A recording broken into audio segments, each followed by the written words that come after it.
All right, we should be live. Oh, let's see. 5, 4.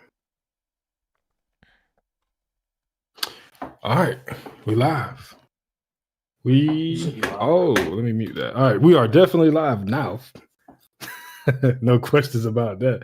All right, come on. Welcome to the greatest podcast of them all. This is the 2025 One Piece Awards with OPU, featuring a recurring guest, good friend, and amazing creator in his own right, Dak Sake. Welcome aboard, Dak. We are glad to have you back, and let's have some fun talking about One Piece.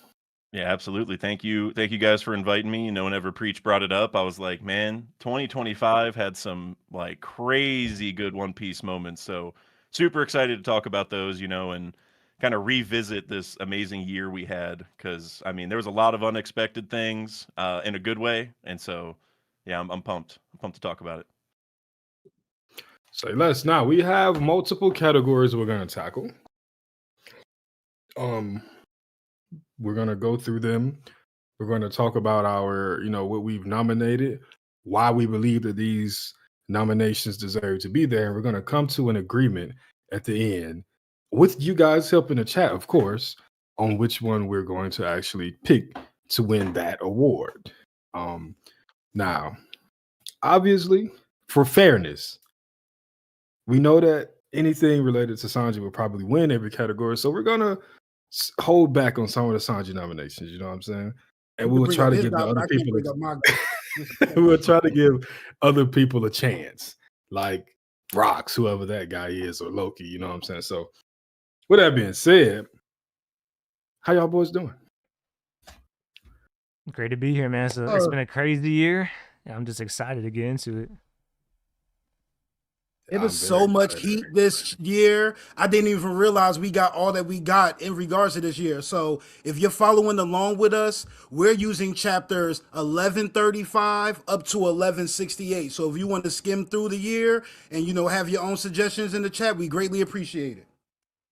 Yeah, this year was jam-packed with a lot of crazy things, but it's hard to even cover them all. And it's crazy to even see what we went through with God Valley, all the stuff we got in terms of lore dumps and Elbaf. So there's a lot to talk about. Make sure you guys like the stream, share the stream as well. We're going through a bunch of fun categories. As you can see, we got kind of a preview of what's coming up. We got best character as the main first category. But yeah, just make sure you guys support the stream. Appreciate Dak coming through. And hopefully we do this again next year. But I'm just really excited, man. I was looking through all the nominations categories with JJ and Krow and everybody, and just been so many good moments. I think this is one of my favorite. This might be the best year I've read One Piece just as a fan caught up. So crazy. Oda's been on a crazy run. Everything with Rocks is just mind blowing. Yeah, I feel like it's crazy to think that like the mural was this year, because like so much has happened. It kind of feels like that was forever ago at this point, but like that was February, of 2025. Like we got tons of stuff, man. So yeah, this year was really special, and we're gonna get to the agendas later, but I'll tell you one agenda that I do want to bring up is I've been saying for a long time Elbaf is gonna be my favorite arc and maybe the best arc in One Piece, and I just feel like this year was the first, full Elbaf year, and man, this is just a sign of things to come. You know what I mean? We got a lot of Elbaf to go, a lot of Final Saga to go, and it's just gonna keep getting better. And as crazy as it sounds, we haven't made it to the Heaven Realm yet. So like, it's so much more for Elbaf, bro. Yarouge hasn't shown up, and El hasn't shown up. Big Mom. I feel like she might show up, but we got to get some Big Mom discussion going with Mother Carmel. She was around when Harold was there. We skipped right over that. So yeah, lots of stuff to come for sure. All right. So let me ask y'all this, with Elbaf, and God Valley being the majority of 2025, last year, we was wrapping up Egghead, and then we got a little bit of Hachinosu and all that. Are y'all comfortable saying that 2025 was an altogether better year than 2024? Yes. I think so, bro. As crazy as that sounds, the whole ending of Egghead going into Elbaf was really fun. But somehow this, I think this might be the best run Oda's been on, maybe ever. So it's just been wild. The tough thing about this year, I think, is that it was amazing, but it was amazing like outside the context of the Straw Hats, right? Like a lot of the stuff we like isn't really Straw Hat centric, and I feel like that's a little bit different, right? Because a lot of our favorite moments in the story like have something to tie to the Straw Hats, and this year was like all the other world stuff, that's kind of hype. Like there were a few Straw Hat things, but primarily, we were in the flashback and just doing Elbaf stuff, Emu stuff. So I think that's like a little bit of a difference. So it's hard to say if it's the best year because of that, but it's like it's hard to imagine any better year, where the Straw Hats aren't the center focus. Like man, Oda killed it with all the side character stuff. So And then even in Elbaf, like you had so much, you had big reveals, Loki and Gabon, the Holy Knights, Shamrock, and like there's just so much even in Elbaf that was going on. The mural, like there's just so many moments. So I'm just looking back on it, man. Like I don't think it's far fetched to say this was one of Oda's best years. From just from January to December, I think it has, like, if you just think about the context of a year, I think it kind of has to be. Maybe the Ennis lobby ending is a conversation, but it's gonna be tough. Like, and it's kind of a cheat code because it's the Rock's flashback. It's something we've been waiting on forever. So it's a cheat code. And not only the Rocks, like But it's I mean, God that's how it Valley. is. Like you got legends on legends and so much going on there. So Because I can imagine when we get in the future, like let's say a Void Century flashback or a Roger flashback, which I think is stuff we have to get, or even Shanks. Like, well, I mean, we got a lot of Shanks this year too, but there's still more. I feel like when we get fully focused Roger flashbacks and let's even Garp or Dragon, then we can have a similar conversation. But God Valley is just unfair, bro. You know what I'm saying? And by the way, chat, you guys are gonna be active in this chat today because I want to active chat just because you guys are gonna help us when it's like a tiebreaker. Zane should be showing up eventually, so I want to see what chat has to say about these awards. What was your favorite moments? So we're gonna be looking at chat as well. If we miss any nominations, if there's like a certain character, for example, and best character that we missed, or you just want to talk about, make sure to spam it in chat. Spam is I don't know about spam, but mention it. Yeah, for sure. We got 13. I think we can go ahead and at least get the conversation started for character of the Oh, year. real quick. I just wanted to I just want to shout out the anime as well. We don't have to go into like a full-on breakdown of everything, but I just want to, bro, this year, ever since Egghead started that new animation style, something different from Wano, it's really grown on me. And now we're getting into a lot of the cool moments. The year before, I think we had because Gear 5 Luffy versus Lucci was last year, right? Yes. Well, it might have been end of 23. Yeah. I think it was end of 20 or end of 22, beginning of 23, because the start of 2022 was Gear 5th, and so we were in Egghead by the end of that year. So I think it was end of 22, beginning of 23. I don't know exactly what chapter they fought, but it was early Egghead, so I think it was. Yeah, I think it was like early 2024 maybe, but time is not real, bro. But yeah, no, this year's been the moment that stands out to me was the whole Kizaru. Once Kizaru came in, everything from there was just crazy, bro. So shout out to the anime, bunch of great depictions of the manga, and they've been going crazy. So sometimes, Yeah, I'm actually about to. I haven't seen a lot of the last 10 or 15 episodes, but I know they've been crazy. So I'm about to binge all of them through soon, and I'm excited. I've heard nothing but good things. Oh, it's been great. Especially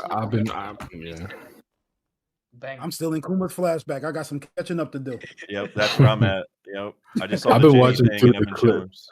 I've been watching through clips, just kind of getting idea of how they animate, because it's a week to week thing. One week they're gonna look movie quality, then the next week you might get Dressrosa quality. So Well, I've been that's watching the through thing. clips. I think the big moments they've been getting right. Yeah, overall. But I gotta catch up though. I think it's 2 episodes left in the aggregate before they go ahead and do their little break and start going seasonal. So it's I think probably the a only good time to bad catch up. thing with the anime is, as Krow Loki mentioned, is the downplay of Sanji. I'm not gonna lie. That's the I ain't even only. want to say it, bro. I ain't even want to say it. I'm gonna let No, somebody else bring it up. You feel me? I've seen this. Ooh, I've seen all the different differences of animation between Zoro stuff, Sanji stuff, or even just normal Sanji feats that like they give to like Bonnie instead, like in terms of like animation quality. And yeah, they're hoeing Sanji for sure. They'd rather rewrite the story than give Sanji his credit, and it's actually it's ridiculous. I feel like Boogie Cousins right now. I'm glad the world is seeing it because it's getting ridiculous. It is, but But other than that, in my opinion, flawless. Like people will say pacing and whatnot, but obviously One Piece is a long-term thing, so I mean, it's not really that much to complain about. But if there's one tiny thing, it's Sanji for sure. no, you forgetting one more thing. Vegapunk boots, like the boots, just the sound Oh is so obnoxious, bro. yeah, Oh my god! I was hoping after they took that break, they toned it down. It got worse, damn near, bro. But let's get it's to like it. that. You know that old school toy where like you like push it in and like it pops out. Bro, Yes, yeah, it's just that all over. John Sherrod on all social media, y'all. in case you ain't know, All right, man, let's get to it. All right, character of the year. I don't think that the reason why we're starting with this, and we had a discussion about this. Usually, when you watch your big award shows, like for example, recently the Game Awards, which I'm seeing a lot of controversy about, and the Oscars or whatever, they save their biggest awards for the last one. So you got your Game of the Year comes at the end. Is it actor of the year? I don't watch stuff like that. movie. It's usually What is movie that? of the year, but the actor and the Movie stuff of the always year. come towards the end. And even like, with the Grammys, album of the year at the end. We would do that, but I feel like this is a pretty obvious award, at least in comparison to the rest of them. So let's go ahead and knock this out. It comes down to 2 people in my mind. Preach, you want to read out the nominations that we have for character of the year? Yeah. So the honorable mentions, we have Garp, Rayleigh, Harold, Emu, Ida, Shaki, and the Holy Knights. There was a lot of great characters this year, so just wanted to give a quick shout out to those. But for the major ones, we got Rox, Loki, Roger, and Gabon. And by the way, no Luffy, which I mean that's really shocking. But I didn't think this might be about the that. first year ever that Luffy's not one of the main major players. So All he Well, did was punch Loki and eat. I have an idea. I mean, So most cases that's all he needs to do, but this year it definitely doesn't qualify. I have an idea. Can we all agree that the character of the year will probably be Rox? I think so. I think I would go with Rox. I think Anybody disagree? I mean, Go ahead. you're the guest. I'll let you know. What I'm saying we on good terms. Oh, I'll let you no, go. you first. You first. You have more conviction than I do. I can sense it because He's gonna say top man. Oh my god, bro. All right, Hey, never mind. I'll go. I was told the rules. I know how to follow the rules. I'm one of them people where the big box office stuff gets all the attention, but I'd rather go and lock in on the independents. So just to be a contrarian, I would say Ida Well, would be the hold on. character Before of you the do that, year. I'm alluding to something that helps with that. Oh, I'll be Right. quiet then. All right. I think that well, Jet Dak, what you had to say? What I was gonna say was like it's probably gonna be Rox. Personally, I like overall like for this year it would be Rox, but I kind of want to say Loki because I feel like he's really like he's been the epicenter of this year. Like even this flashback, like he started it and it's about him, but we just sidetracked over to Rox. So like it probably should be Loki because he is like the main person of the year in the sense of we focused on him so much because like the flashback started like halfway through the year. So like if we're looking at the whole year, I think it is really Loki. But because this is like the Rock section of the story, like obviously he stole the show and now he's dead, so like we're past it. So I think like Rox will probably win, and like probably should win just because he's not going to get the chance to get Character of the Year again. But like Loki, I don't know. I'm kind of worried because I feel like next year Luffy's going to come back into the fold. So then Loki's never going to win the award. So it's kind of like the MVP where you're like, like you're trying to decide, like trying to be fair, I guess, with it. So I kind of want to give it to Loki, but Rox is probably going to win it. Like he just, even though he was only there for part of the year, it's like in the NBA, you have like the minimum games requirement. Like Rox probably realistically didn't hit the minimum games requirement, but like he did so well in the games he played, he's going to get the award anyway. Yeah. So that's where I'm at. Wemby. Rox was Wemby. Yeah, Rox is Wemby. That's a good way to put it. Rox is Wemby. I'll be honest. I agree with Dak, but one thing is, I'm starting to look at this. I don't think Roger belongs in the top 4, bro. At all. Well, I was gonna say. I'm just thinking, like, I prefer Gabon this year. I even prefer. I mean, I wouldn't say I prefer Rayleigh, but I feel like Rayleigh and Roger were both major players in the like. This is Rayleigh's best opportunity to be up there with Roger as far as the shine that he got.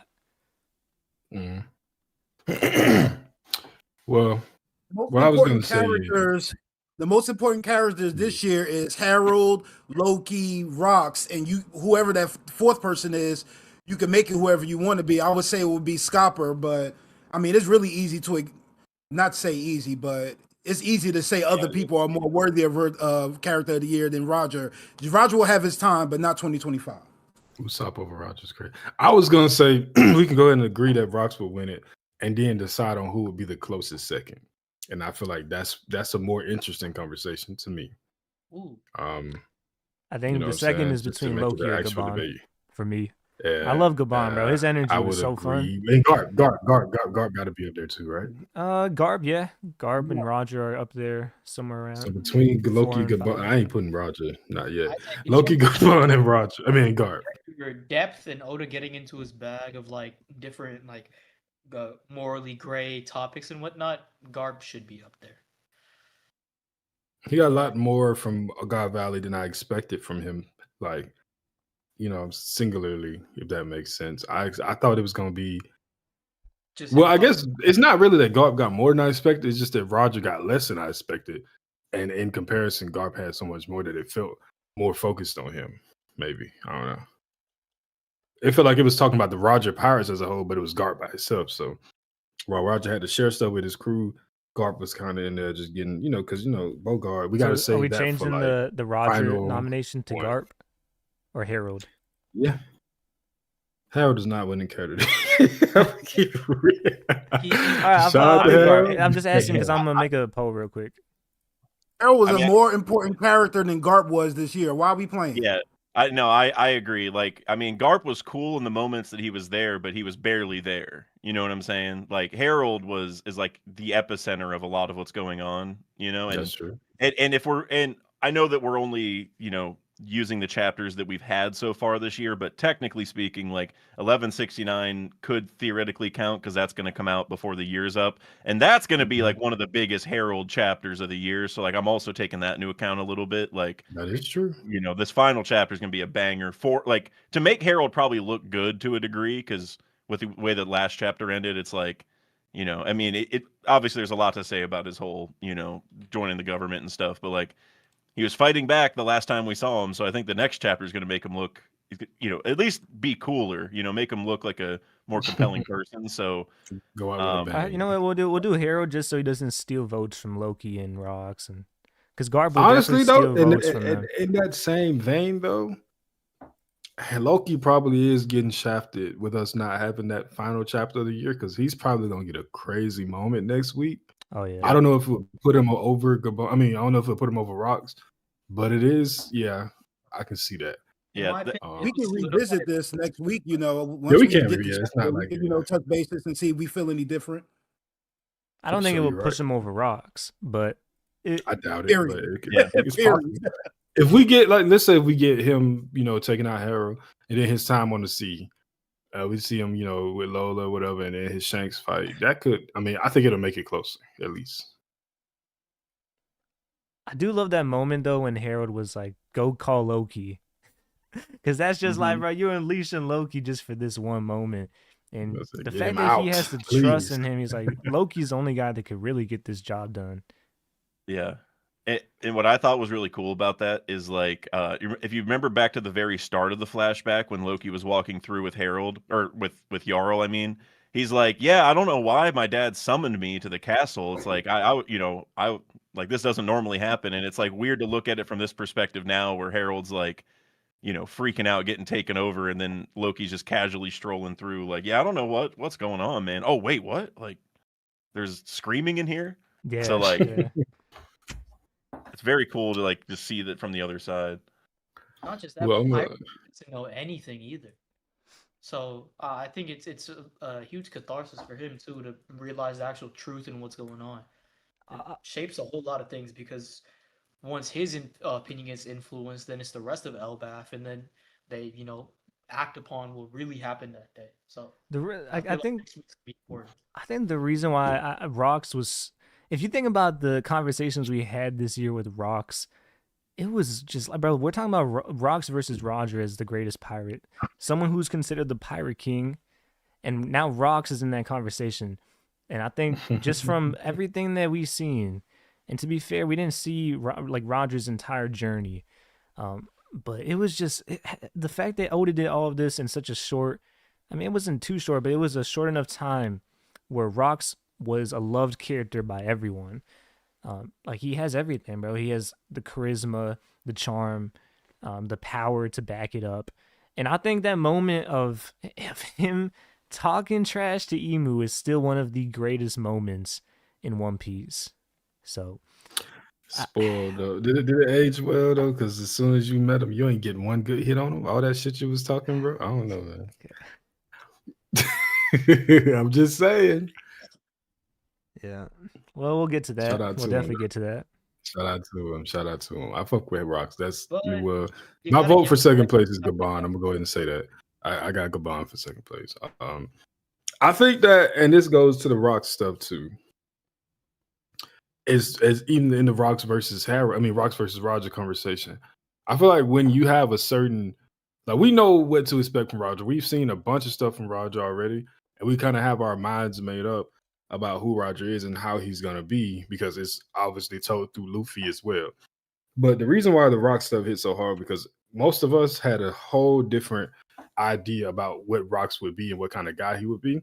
So to get such a 180 on that, when we actually get to meet him, it was a bigger like impact because it's like, oh, this ain't just Blackbeard. This is actually like a cool, honorable, strong ass pirate. And I feel like that's why right now the conversation between him and Roger is going how it's going. But what you was gonna say? I was gonna say, I gotta give you credit, bro, because I remember it was 4 or 5 chapters into the Rock stuff, and you're still saying, Rox, is he really evil? Like, and I'm like, I think he is, bro. Like, just considering his goals and ambitions. And I mean, I was wrong about that, but I just, the whole perception we had of him, comparing him to Blackbeard and Davy Jones and all these things, and he wants to conquer the world. And it's like, really, when you look at it, he did have a crazy ambition, but it wasn't, we never saw so much evil really outside of like the one moment where he just kicks the shit out of Loki or like just it was deserved, but besides that, it was like Rox, we came into it with a certain mindset, and then he just changed our entire view of him, and I think he really won everybody over like that. And that's different. Like when I'm told somebody is like, King of the Pirates, Roger, and I know to expect. And we already got it in our mind, but we thinking Rock's gonna be like, Blackbeard, basically. Yeah. So it's like getting that whole different character made this hit way harder. You know what it was? It was that moment when he's with Iris and he's defending her, and that whole chapter really just completely swayed me for Rox, because I'm like, we never seen even a glimpse of this with Roger. And to be fair, we'll see it eventually, but it was just so good the way Oda did it, where he's defending his family against the Holy Knights, and you really get to see that they're the true villains of this whole story. So I loved it, man. I loved everything with Rox. Shout out to the GOAT. We like I said, I got Bond for my number 2 though. Yes, and just quickly, because Gabon, bro, it's such a good contrast to Rayleigh. I always loved Rayleigh, and he's the typical cool guy, and Oda does it so well. But then Gabon comes in, he's more not I guess Sanji like, where he's more goofy and silly. Eccentric. He's more eccentric. He's yeah, eccentric, kind of pervy, right? So it's more Sanji energy. But I love Gabon, man. It was so fun to watch. It was a pleasant surprise. Like I said, it's just good to like. We didn't expect.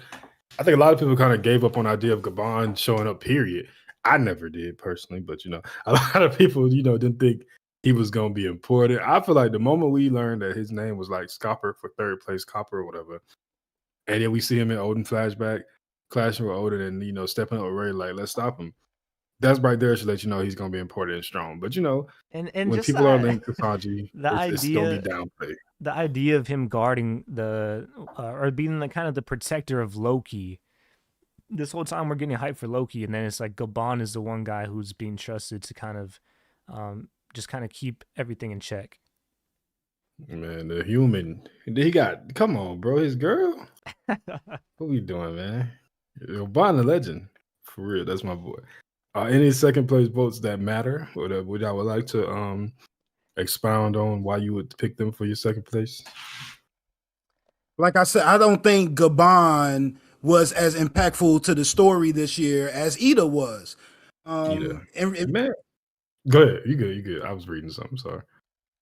I mean, Gabon will play his part. He gave you a little cues, and him introducing himself was fun.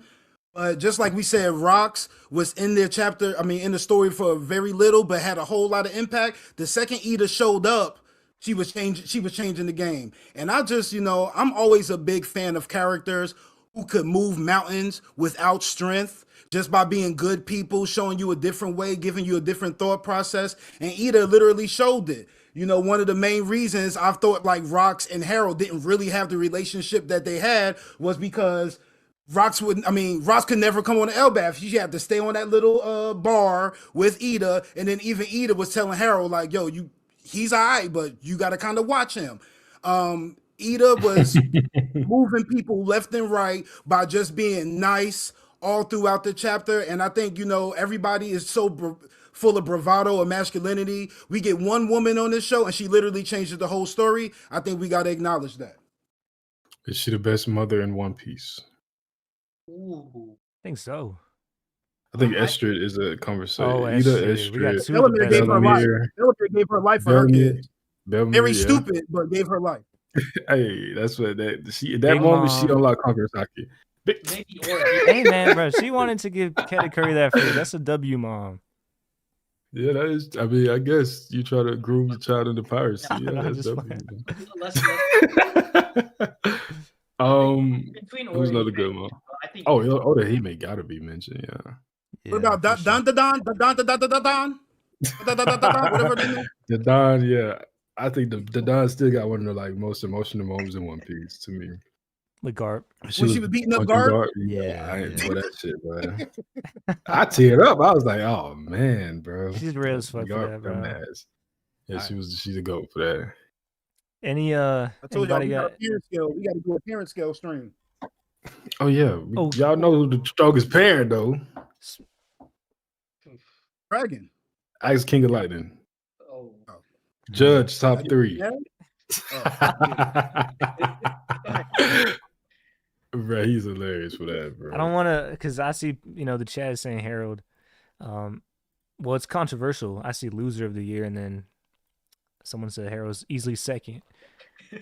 Harold is a very controversial character in this year, and absolutely, he's had it's interesting what Oda's doing.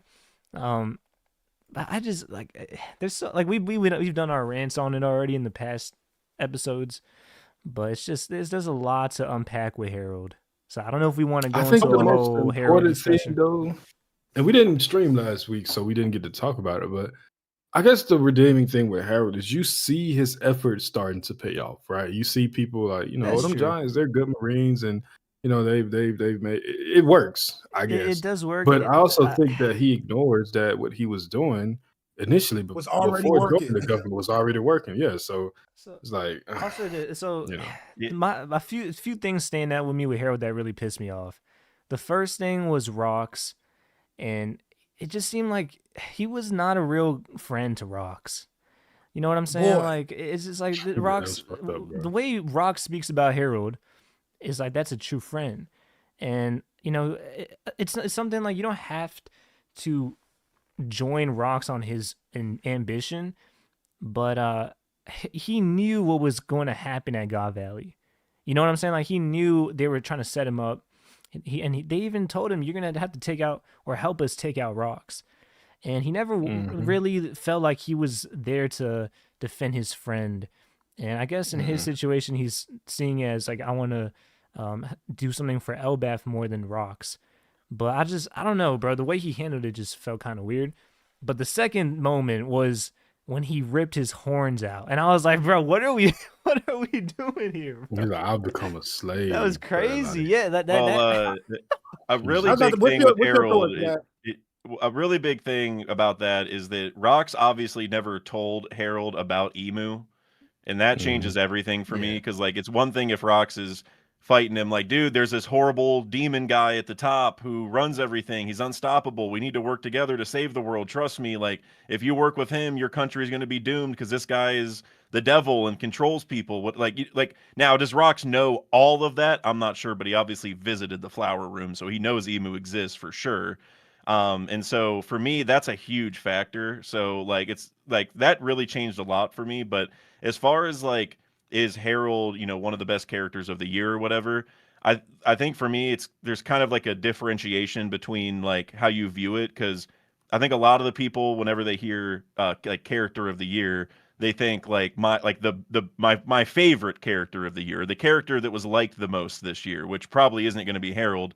But if we're talking best character in terms of like the writing behind it and like how much it's making you think and debate and how it's exemplifying certain things about the world, even if you don't agree with it, like Oda's building this character so he's controversial, so we talk about these things, so he exemplifies some real life things that world leaders will do, right? And so I think that kind of stuff makes him a very appealing character for me, because even if I don't like everything he did, I'm just like, I love that Oda is giving him these, you know, dilemmas to deal with. And I love that he is tackling this in a way that probably most people wouldn't.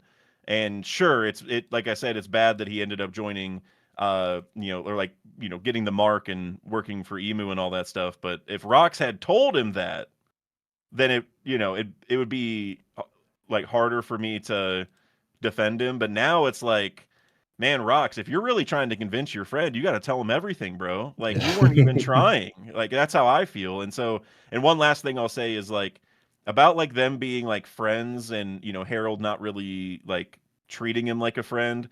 I think one thing to keep in mind there is, remember, Rox wanted Harold to join. So every time he's visiting, he's like, he's got to be, you know, positive and talk him up and be friendly because he's trying to get him to join. Harold didn't really want to join. You know, Rox just kind of showed up one day and like heard his son and is like, hey, get Harold back here.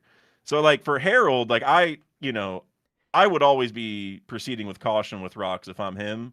Even if the guy's like, yeah, we're friends or whatever, I'd be like, well, we kind of are now, but you also showed up and hurt my kid and are trying to force me to join and do, you know, help you out. So it's just like, it's not a full. It's I don't know. It's like I said. It's just Like there's a lot to it. There's do you a lot. remember the moment because Emu, once he mentions Harold, you see Rox and he's getting very defensive over his friend, and he gets upset about it. But I feel like when we didn't see like a real like it wasn't the same energy with Harold once he found out about Rox. He was just kind of like, yeah, that's unfortunate. But it wasn't. It didn't feel like the same kind of like I want to defend my friend energy that we see from a lot of these pirates, which is kind of weird too, because Harold was a pirate, and he was one of the most famous pirates during that era.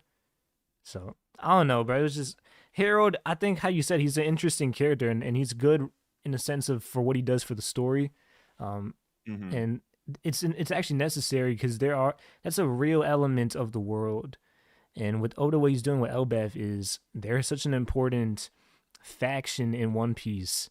So you need to have a character who's kind of You got to see them get close to the world government side of things, and then also have a chance for redemption. So I do like what Oda's doing. Interesting character, very realistic, but Right. I think that with the Harold stuff, I think my only like, I wonder if Oda's trying to push it to where like he already had, you know, he was his best friend, but maybe Harold didn't realize he was his best friend until he died. Because you know, when he dies, Harold is like, my greatest friend asked me for help and I turned him away. So in that moment, he's acknowledging that, you know, that is my best friend. So like, is this something that you're just realizing after he's gone, or is this something that you You already think felt he was your best friend? Yeah, that's maybe that's what I You think. don't know what it would be chapter was interesting. going. Maybe because we'll have to see next chapter, but it would be interesting if Harold says something to Loki, because we know Loki idolizes rocks already. So maybe it's something else that he adds on to this, where he's like, because maybe Harold realizes what Rox's end goal would have been to defeat Emu. And maybe that's not what because I don't think Rox knew everything about Emu, but it's just like Emu just kind of stands in the way of his dream. So, I mean, I guess with me, it goes to two different routes. If you already acknowledged he was your best friend before he died, then I want to put them two in the same scenario. When Emu is met, I mean, when Rox hears Emu talking about Harold, he's like, bro, don't fucking talk about my best friend. You know what I'm saying? Like kill that right now.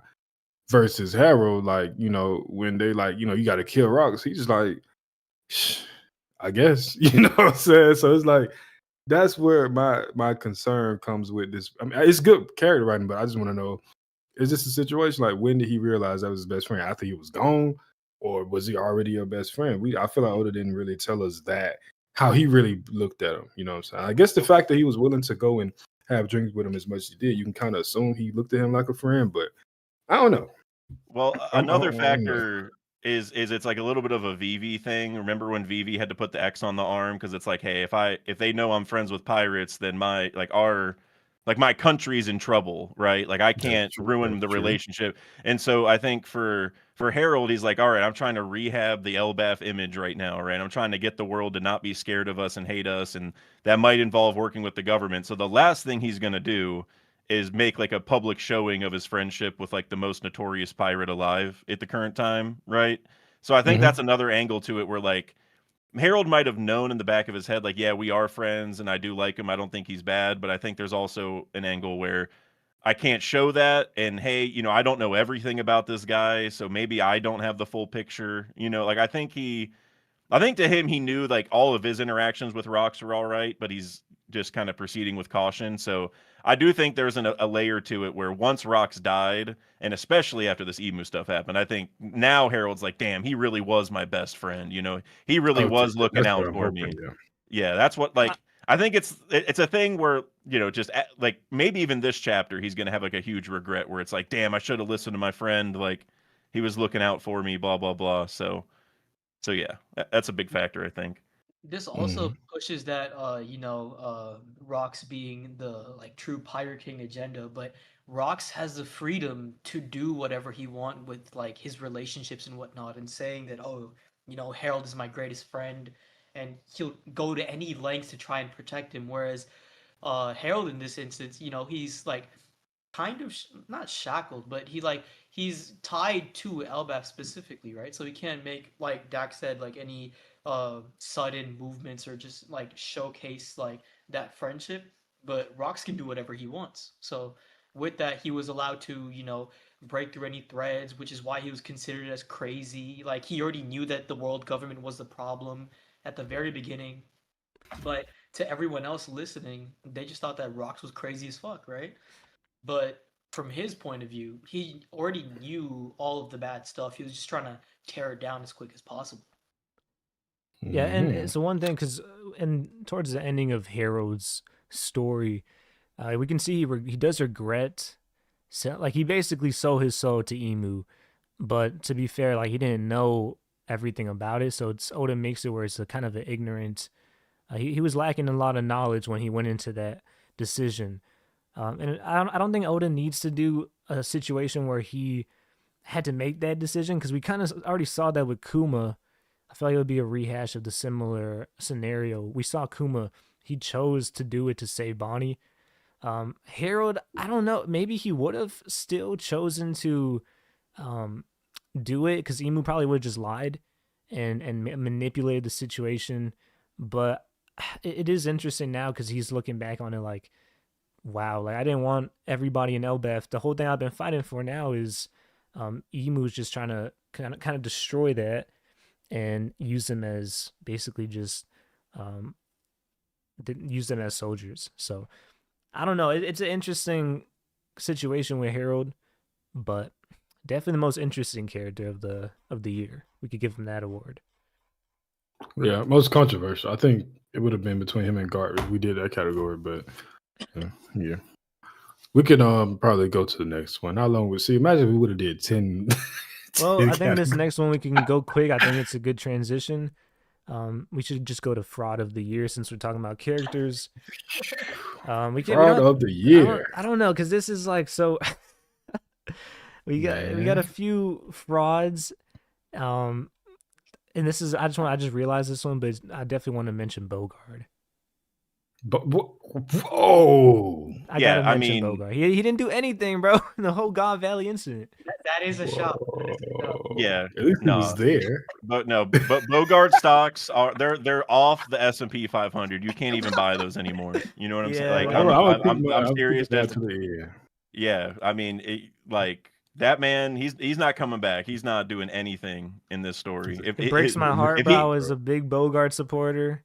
Big Bogart agenda, but it's like, come on, bro. First, the Kobe incident where you just stand around looking at Kobe fighting Yonko commanders, and now you're in God Valley next to Garp, and we didn't see not even like a clash, even with just like some random rocks pirate. Years.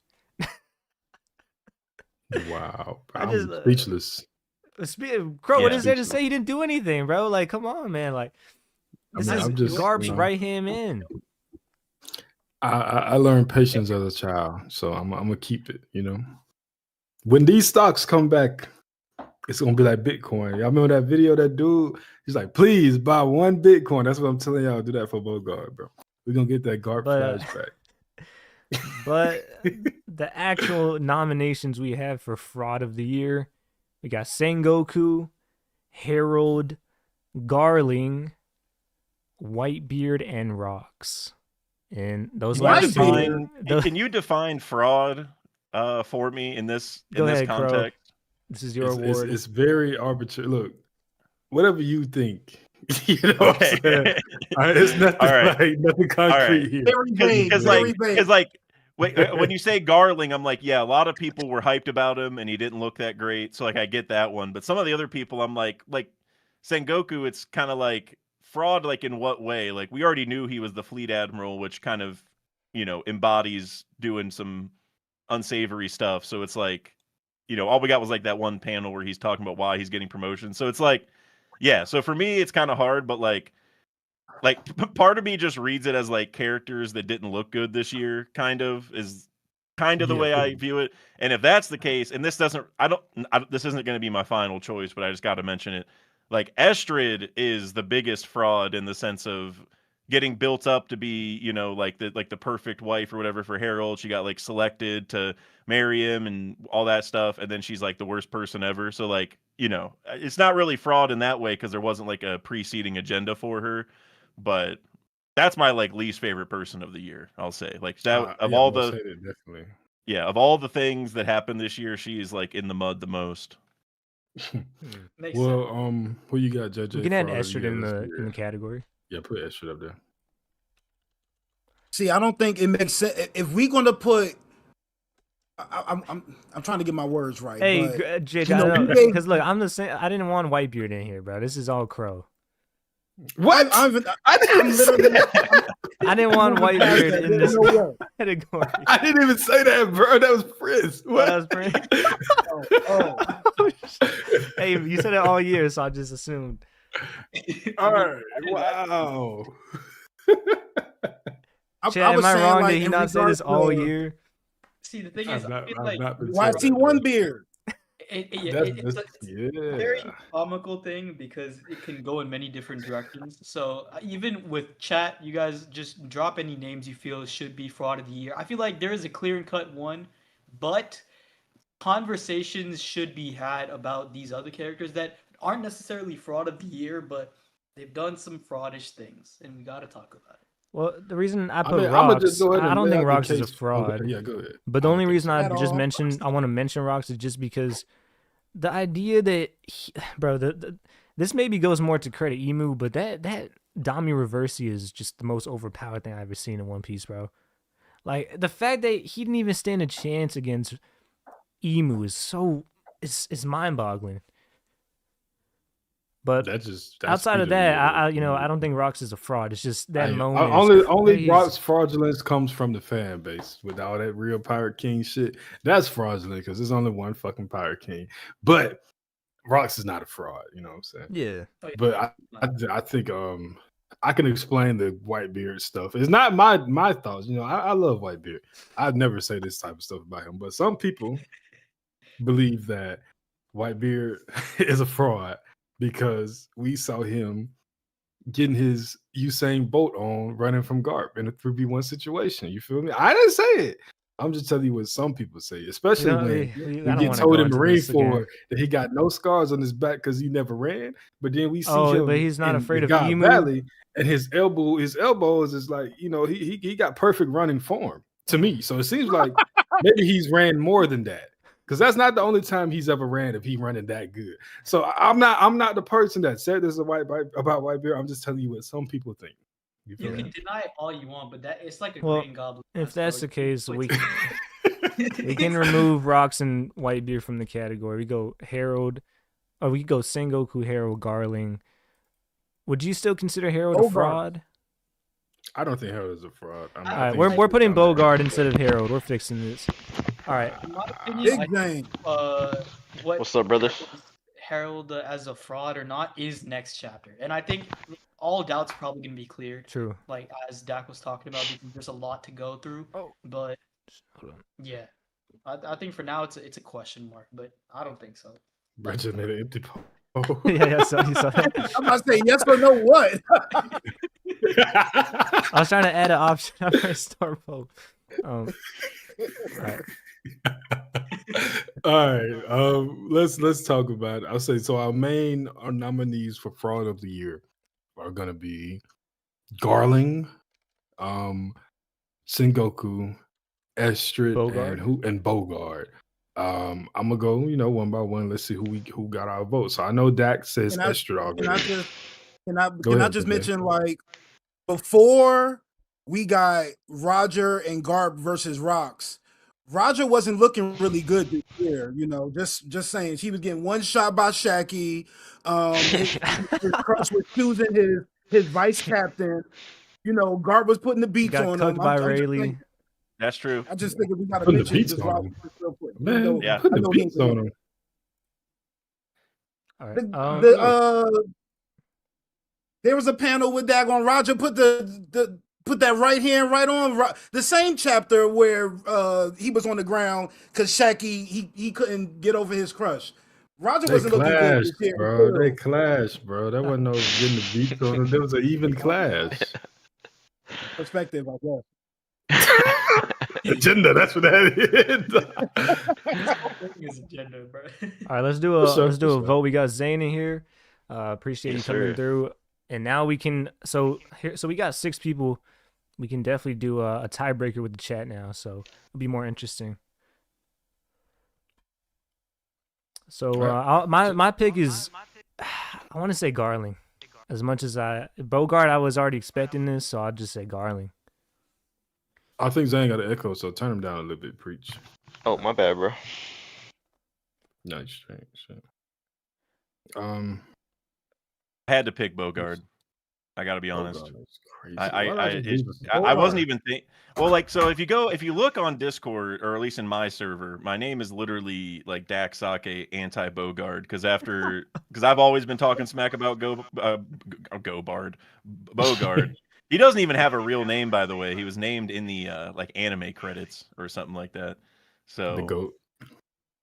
Yeah, I think I gotta go Bogard. It's just the agenda's, like I said, he's not on the S&P 500. You can't even buy those stocks. You got to go to like some back alley dealer to get Bogard stocks at this point.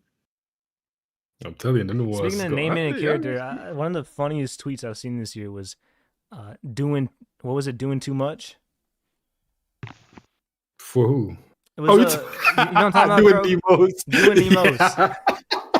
Shout out to that. Bro, that tweet was funny, bro. That shit made me laugh. Yeah, that tweet was hilarious. We got to do next year. We'll do funniest tweets of the year. Yeah, we got to do that. When Roger's talking about, when Roger does a great pirate he era said thing, he redrew. and there's this one guy that's just flying in the air. They named him doing the most. That shit is hilarious, bro.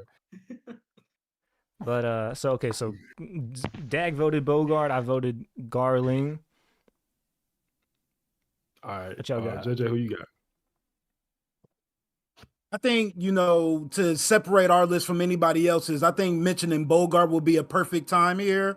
Just so when you look back at 2025 and you realize that he was there in the most impactful war of all time, literally doing nothing, we got to make sure we mention that. I mean, Garling was taking the loss, but at least we could say he was putting in work. We don't know what Bogard was doing other than getting cardio. Boo, fraud.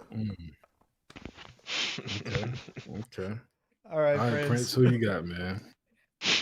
I gotta give it to Garling, bro. This man was hyped so much to Shank's dad. To an extreme tier, like from Shanks' dad to even low key the fraud from Garling. Also, but like you could say that a smidge rubs off back on Dragon because he's the one who made the Holy Knights, like us, who hyped them up, yeah, but. Yeah, because of Shamrock. Garling went from literal not Yonko contender, but like a huge admiral level almost contender that like is kept in the back for Emu and the world government to use to complete fraud. I mean, his best feat is killing his own wife. That is. It's killing Mio's guard, but okay, buddy. Right. Would you say with the Dragon there could be some fraud on fraud action? He's trying to hype up Garling, so when he defeats him, it's like a big. And most importantly, like you could even say most of the Holy Knights are frauds because their power is not even from them; it's from Emu. But Garling, especially because even with the power he was bestowed, he's ass. Oh yeah. I really don't want to do this, John, bro. but hey. I don't want to. I really don't want to include this. But Fisher Tiger should be at least mentioned. No, he's not, bro. I don't agree with it. I don't agree with it, but I think maybe it's my personal. My idea of Fisher Tiger was this is like he's redeeming the Fishmen people because, bro, the Fishmen are some real frauds.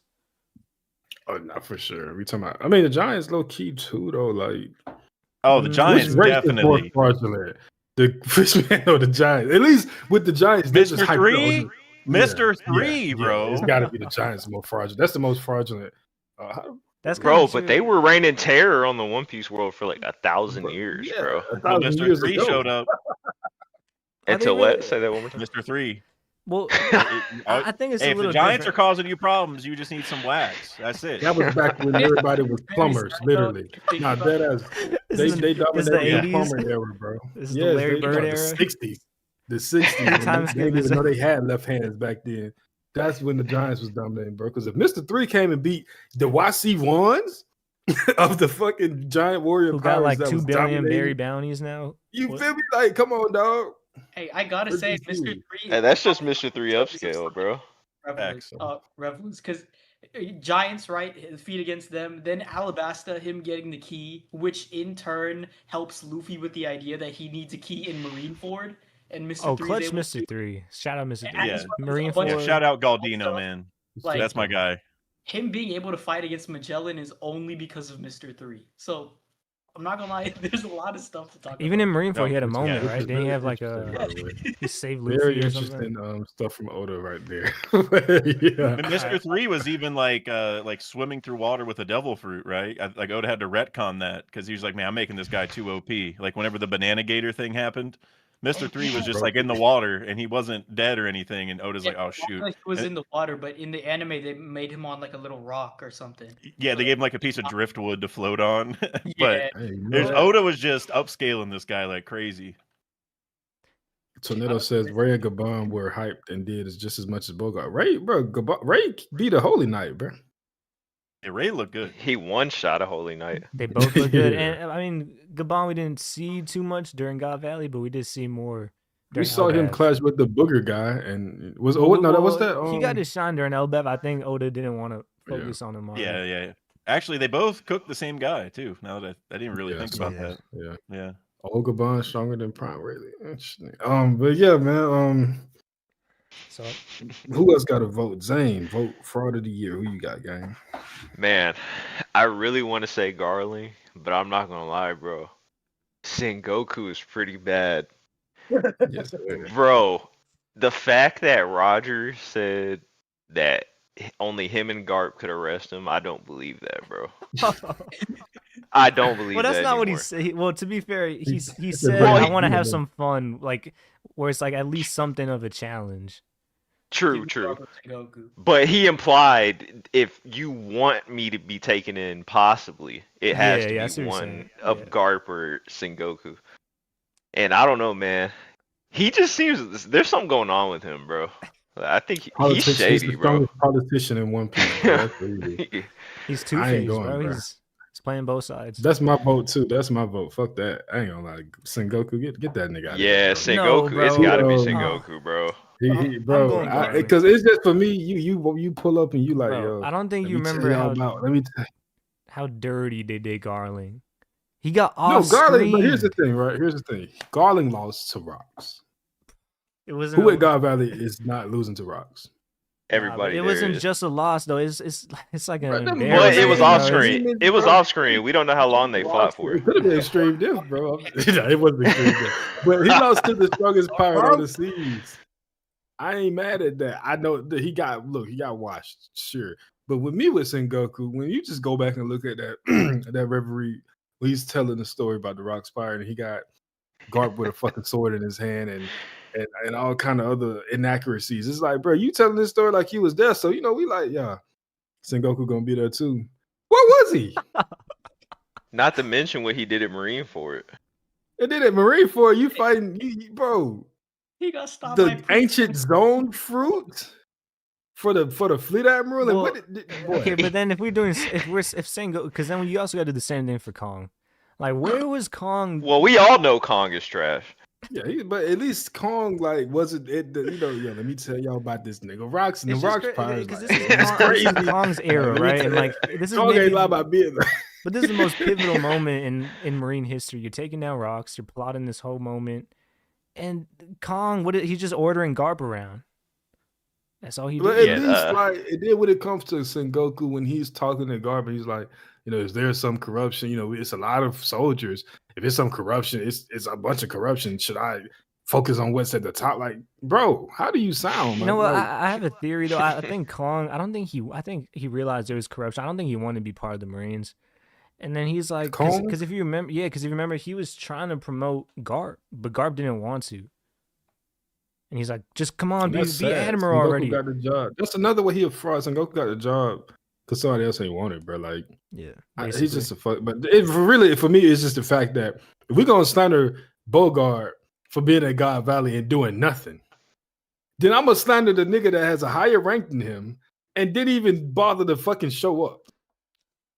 I mean, there could have. We don't know. Like, maybe there was something else going on. We can give him the benefit. What in the world? I don't know. It's a tough. That was more important than God Valley, bro. I don't know. Literally nothing. It's literally the catalyst for everything.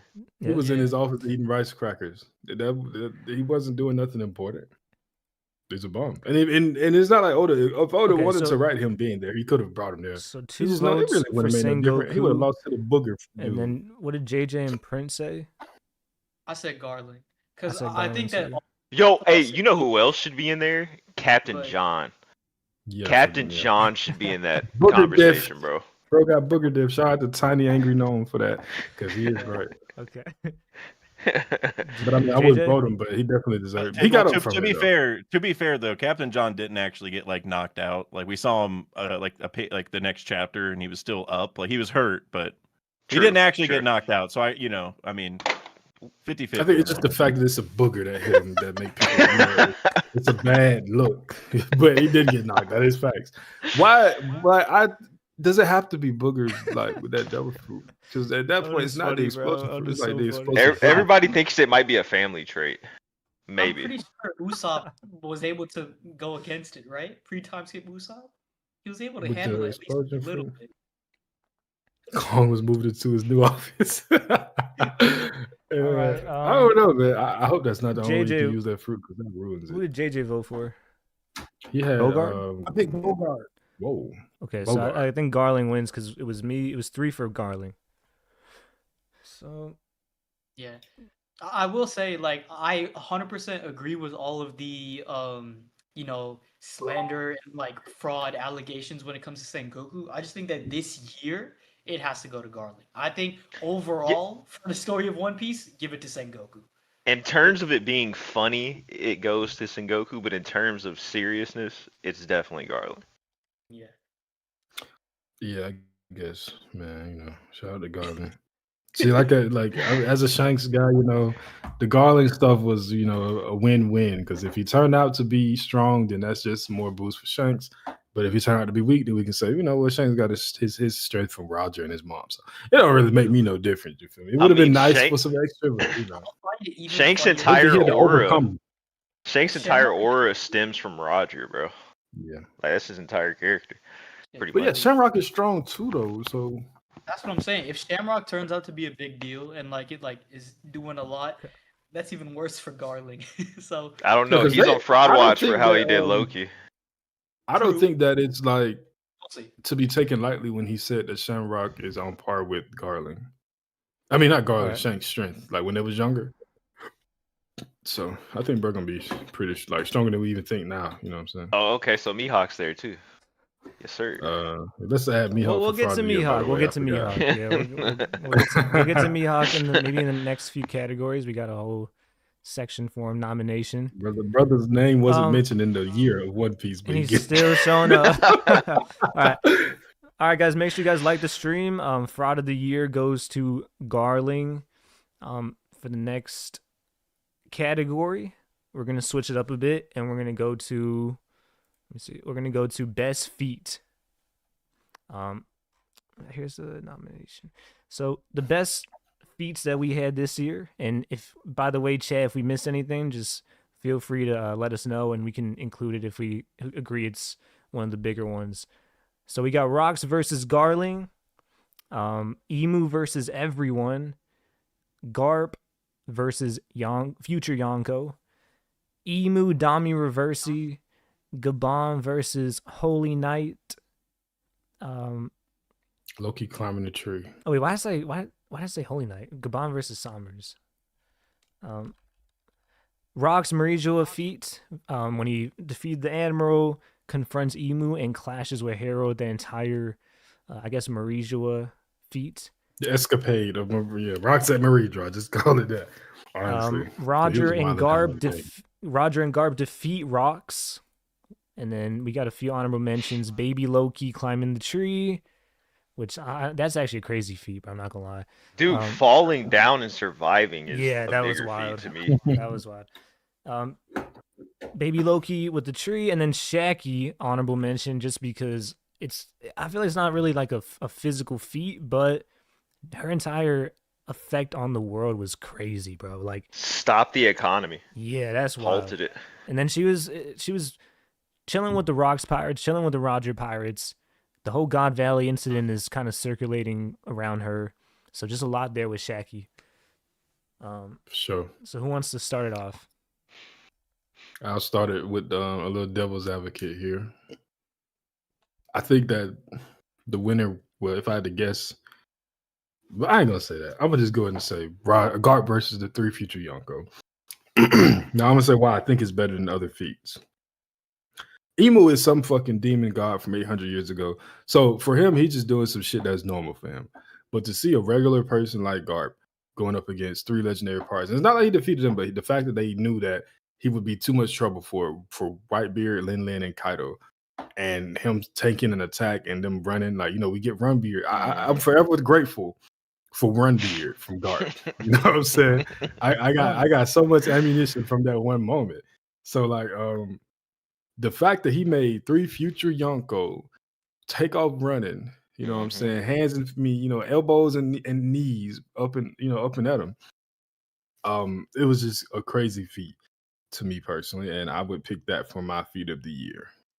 It was definitely the aura farm of the year for God. You know it's crazy. I was gonna give that one too, bro.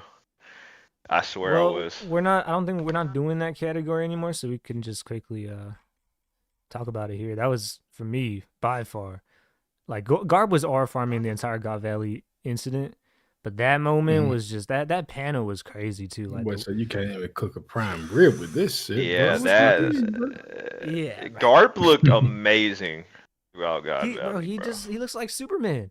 The way he's just standing there with his chest out, like, it's just crazy, bro. I'm gonna be honest, he looked better than Roger throughout God Valley. He did. I'm just being honest, bro. For me, I would definitely go with Dami Reversi, just as a feat. What we saw in the beginning, it was when I think it was with Dorian Brogy. I was already like, this is broken, bro. What are we doing in Elbath? You already took out the 2 strongest giants with ease. But when we seen Emu do it with rocks, that's a whole nother level. That's the strongest pirate at that time. That's the guy who's talking trash, saying, I'm going to come for Emu. The throne is mine. And then Emu just Dami reverses him and shifts everything within an instant. So I think it's just so overpowered, bro. It's maybe the most overpowered feat we've seen in One Piece.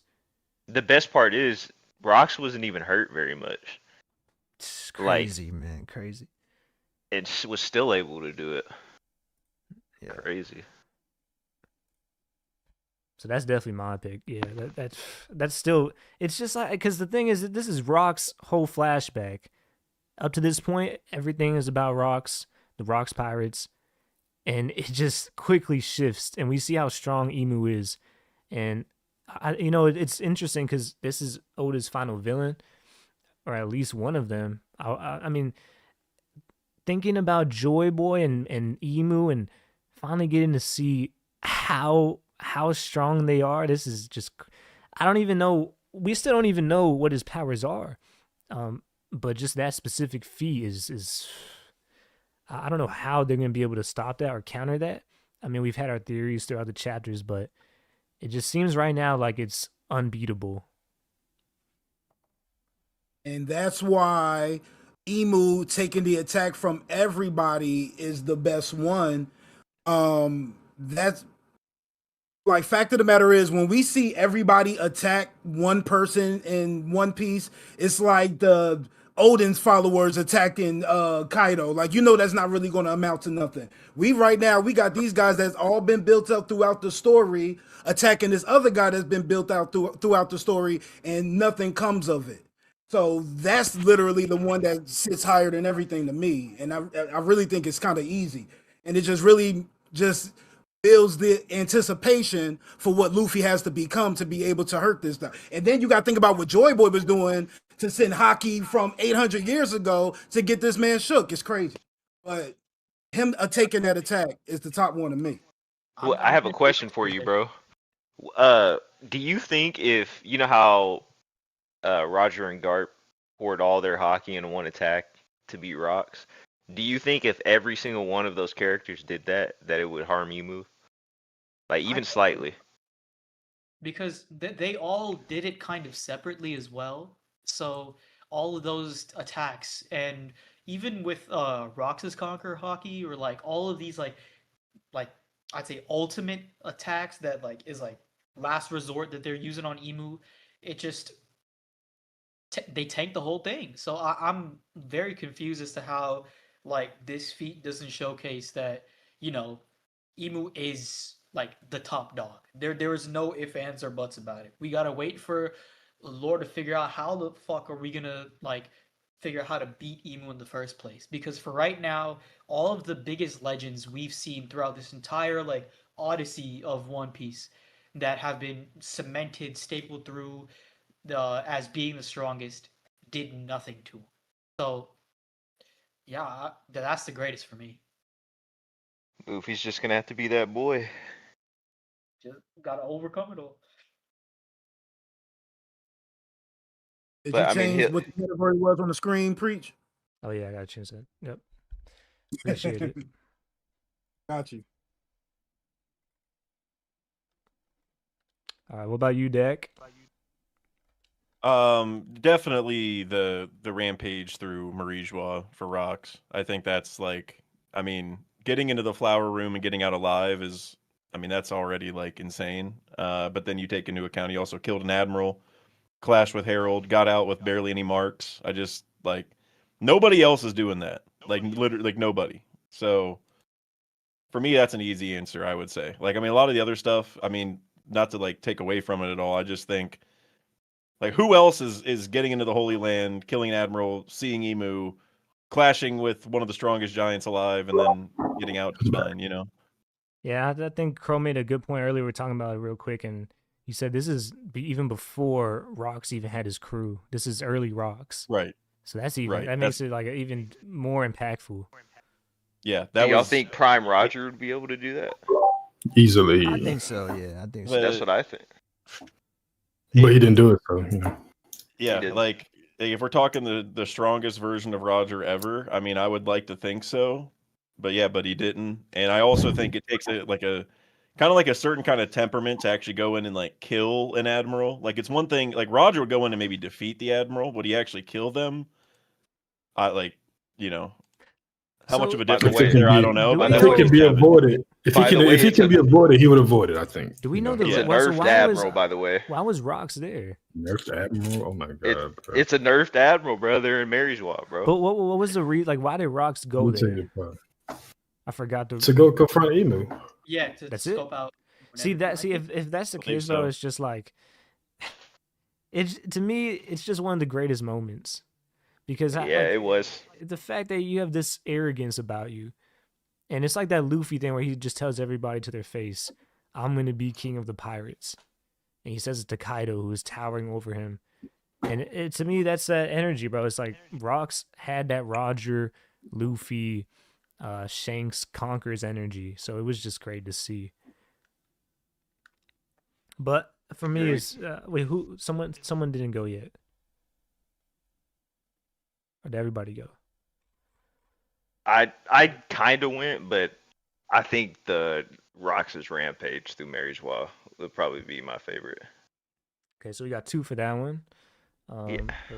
What do you think are the main 4 we should limit to? I'm gonna do a poll for chat. We'll do Rocks. So Rocks and Marie-Joie, Emu. What else? Dami Reversi. I had Emu taking all the attacks from all the pirates in Garp. Yeah. Thinking. That's for sure. And then do we want to say Dami Reversi Rocks? Or is that like because it's an Emu boost, it doesn't really tie into feast? Yeah, I don't think that's like an individual feat, bro. So nah. So just those 3. Right. Yeah. I would agree that Rocks is probably the best one. But you know, I got my agenda I got to get up to. What about Rayleigh? I like Garp's second. Garp's is really close second, honestly. Rayleigh won Shaki, bro. That's a feat. And Emu's is obviously the best in terms of how much damage that they could take. And what about Gabon and Ripley? Man, that's Mountain Eater. It's a mind blowing feat. I don't know how he pulled that one off. Mountain Eater. But yeah, to me, it's just the Emu stuff is just kind of ridiculous, bro. It's just, and I know I get what you're saying. Like it's the final villain and everything kind of like makes sense, but it's just, bro. Like it feels like Oda is like, how do we hype? Yeah, the hype we were going through. Yeah, the hype of Emu Like that showing when up, those chapters were coming out, bro, was like peak One Piece. Because I know people started speculating about it, but I really didn't think Emu would show up at God Valley until we were getting there. I'm like, he might show up, but when he finally did, that was crazy, bro. I didn't expect it either. And, you know, to talk about the Rox's rampage as well, this was one chapter after he was introduced at the very end in 1154. You get him meeting Loki at the very end, and then the next chapter, we see all of the things that happened in Mar Ijal, and that's a start to his story. Not the main feat as well. It's the beginning of what he's supposed to be doing, and like his tale of what he went through and his connection with Harold, and then going on to God Valley. So it is a good feat. I'd say like if there was a second place, Rox's Rampage, 100%. So it looks like Rox is taking it right now. I think also weren't we supposed to have Garp against the Yonkos in this one? Oh, I forgot that one. Oh, the young. Damn. Yeah. My bad, JJ. Oh no, this all good. Rox probably would have won anyway. But JJ, what was your vote? I had stepped out for a little bit. I'm sorry. I had it was for the Emu. Oh, okay. Oh well, right now that honestly is right up there with Rox's, if not better. It's tied right now because we got 3 votes for Rox and 3 votes for Emu versus everyone. All right, Chad, you got to submit your votes. I'll give it a few minutes and then we'll move on. So the next category is best art. So the best panel art. Oh man. So for the nominations, we have. Let me find it real quick. We have everyone when they attacked Emu. It was the Rox Pirates, Roger, Garp, all attacking Emu at the same time. We have Roger and Garp's final attack versus Rox. We have Garp aura farming versus the future Yonko. We have Loki unleashed when he was finally unleashed. Oh my god. We have Loki, baby Loki climbing the tree. We have the Harley mural. Of course, you got to mention that one. We have Rox when he was revealed. I think that was at Mar Ijal, right? Or was that before with Elbaf? He was first seen on Elbaf. Yeah, remember he pulled up on Loki. But him posted up on Gunko and Emu, that was a hell of a shot too. Yeah. That's up there. We have one of Krow's favorites, 1156 was it was that one panel where you had all the Rox pirates standing together when you finally see their whole crew gathered. Wait, is that when they're talking to Harold? No, that's when Silver Axe pulled up, and then Harold was like, "We need these 2 fruits." I mean, Rox was like, "We need these 2 fruits." Excuse me. Oh yeah. And then Rox is kind of saying like, "We're gonna conquer the world. I'll take you with me." And then it's just kind of them just standing there in a cool pose. 1157 Rox. Well, this is just an honorable mention. I want to just quickly mention there was that one panel where you see Rox standing with Captain John facing the sea, and it's the fleets coming at them. And you see like his coat waving in the wind. I thought that was a cool ass panel, bro. But yeah, those are the main ones. So what do you guys think? What was the most memorable panel? All right, I'll go first. And I think it's when Loki got out of his chains. Oh, Loki Unleashed, but that was with Ragnar. Dude, that panel with towering over Luffy, bro. Yeah. Barely got your toes. Peak. I remember I saw that, I was like, oh yeah, Loki's one of my favorites now, bro. So, feat of the year, we're going to give it to Rox Mar Ijal Rampage. Chat voted it in. So that's feat of the year. W feat. Yeah. What is the episode? I mean, not episode. What's the chapter when we get Loki unleashed? I think it was 1140 something. Hold on, let me look. If I'm just going to pick the panel, I just think the mural just opened up so many different ways to look at the story. I just imagine that's a theorist, paradise worth of information there. So many different things to take from it. That's one of the panels that definitely sticks out to me. And that's what, speaking on what we'll speak on earlier, that's one of the things that makes it the chapter of the year for me. Krow, it's 11:41. Sorry, JJ. To see Emu, you fine. To see Emu like literally looking like the demon that he's actually portraying himself to be in this Elbath arc, like that was the first time we really saw him looking like that, and the whole world having to fight this man together is very. That's the panel to me. Yes, sir. Well, are we talking about just looks or We're just talking like about just art. art. Yeah, we just talking about art. I mean, that's a good looking panel, but I feel like it's a lot better.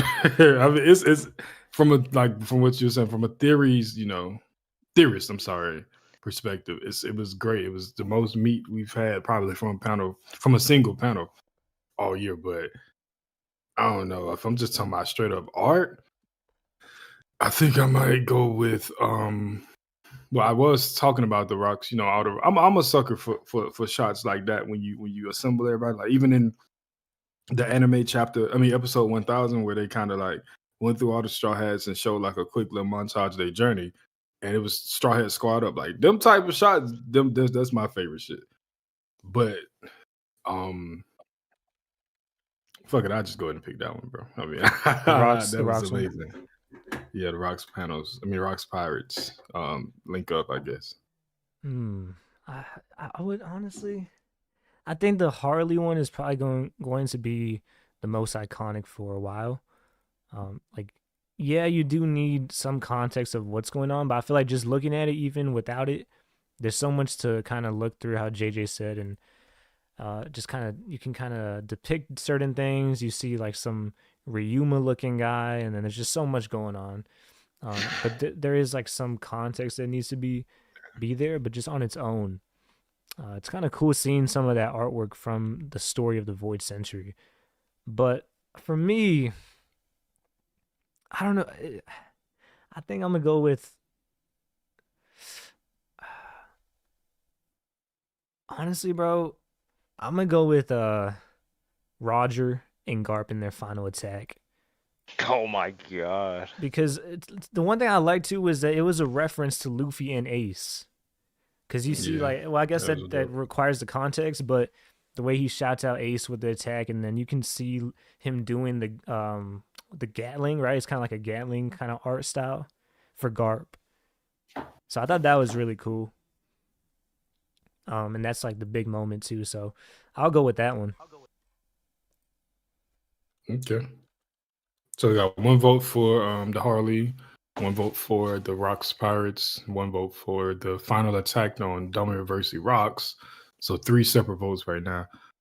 Prince, what you got, gang? As much as there's a lot of different panels that deserve recognition in terms of like art and whatnot, I feel like there's just a lot of very like aura farmy type moments that you could give it in any different direction. Like hell, Rocks is aura farming every 2 panels in this year. So like you could really give it to any one of those. But I gotta give it to significance, to lore, like to be able to encapsulate 3 worlds of like I think like 2,000 years. I don't even know how many years it is. That's what we still need to understand. But that like millennium of One Piece lore and history all condensed into one panel for us to try and figure out. And we still don't know what it means. We only pretty much know the left-hand side because it's much easier to like put all the things together. But even the second and first world, we have no clue. So I gotta give it to the Harley mural, man.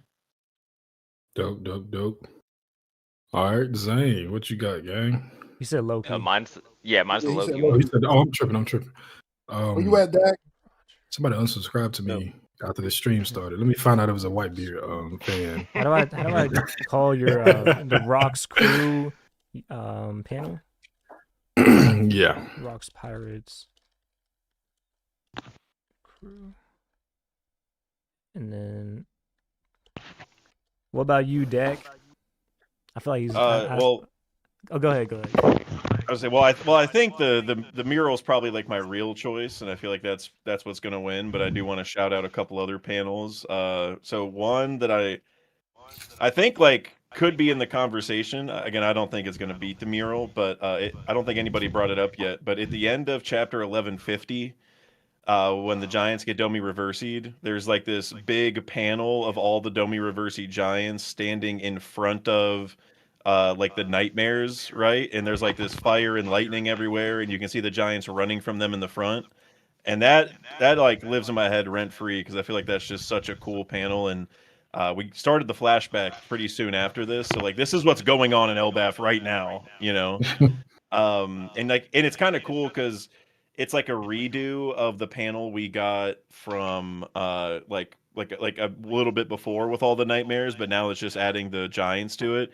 But even if you look in the back, you can see like the Big Mom drawing, or you know, it's somebody else's mom or whatever, but it kind of looks like Big Mom. Like she even has the horns and the wings now and stuff, so it's like they've also kind of elevated. So to me, that was like one of the coolest panels. But then another one, which I don't think is like, it's not like the best art, but I just want to shout it out because this is one of my favorite panels. Is whenever right before Gunko gets taken over. I'm trying to figure out what chapter it is. I can't find it right now, but there's this little panel while Gunko is saying like whichever side the Giants choose will like have a big impact on the outcome of the final battle or something like that.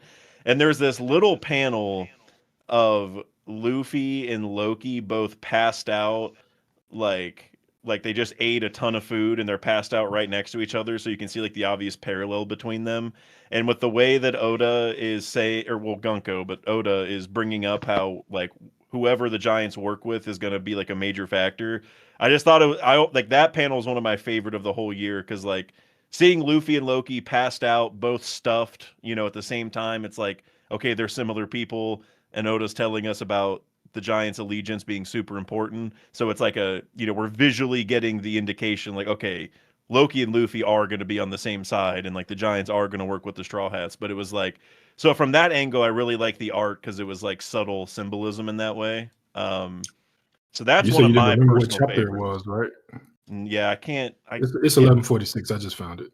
Okay, yeah, I knew it was somewhere leading up to the getting taken over thing, but yeah. You can see Loki, you know, and Halradine's over there too, and he's like a fraction of the size of Loki, which I think is cool too.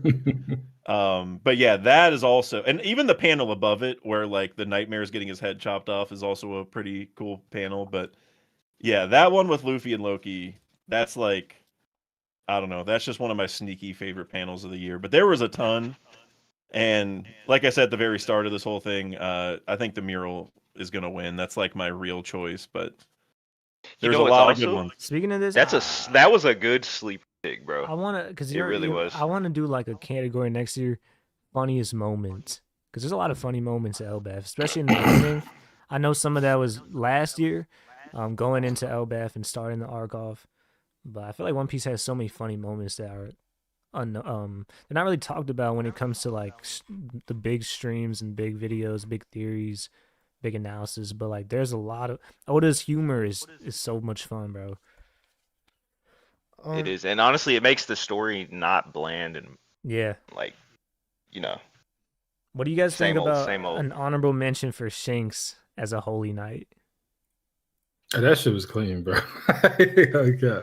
That was pretty cool. I'm telling you, bro, Shanks in his Holy Knight uniform is the cleanest design in One Piece. Yeah, I mean, in my opinion. You think so? Or maybe Shamrock now. I think Shamrock now is just cleaner than Shanks. It might be. It might be. Honestly, I'll give it to Mihawk. I just like the bandage on Shanks' eye. I think Croc is next after these niggas. Then Mihawk, I'd say.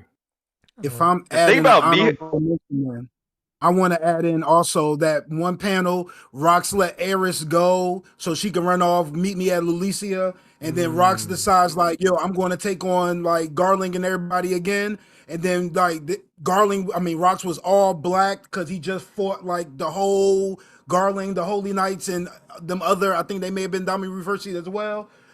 That panel when Rox was just standing there with his sword in the ground because he just body the dozen holy, or that was cool, bro. Yeah, that's one of those too. Yeah, it was definitely. I have one more. This is the last one I'll bring up, and it's of Shaggy crying to Rayleigh. Oh, and it's just an emotional moment. Yeah, that was really good. I like Shaggy when she was first introduced into the whole flashback. She had a cool design.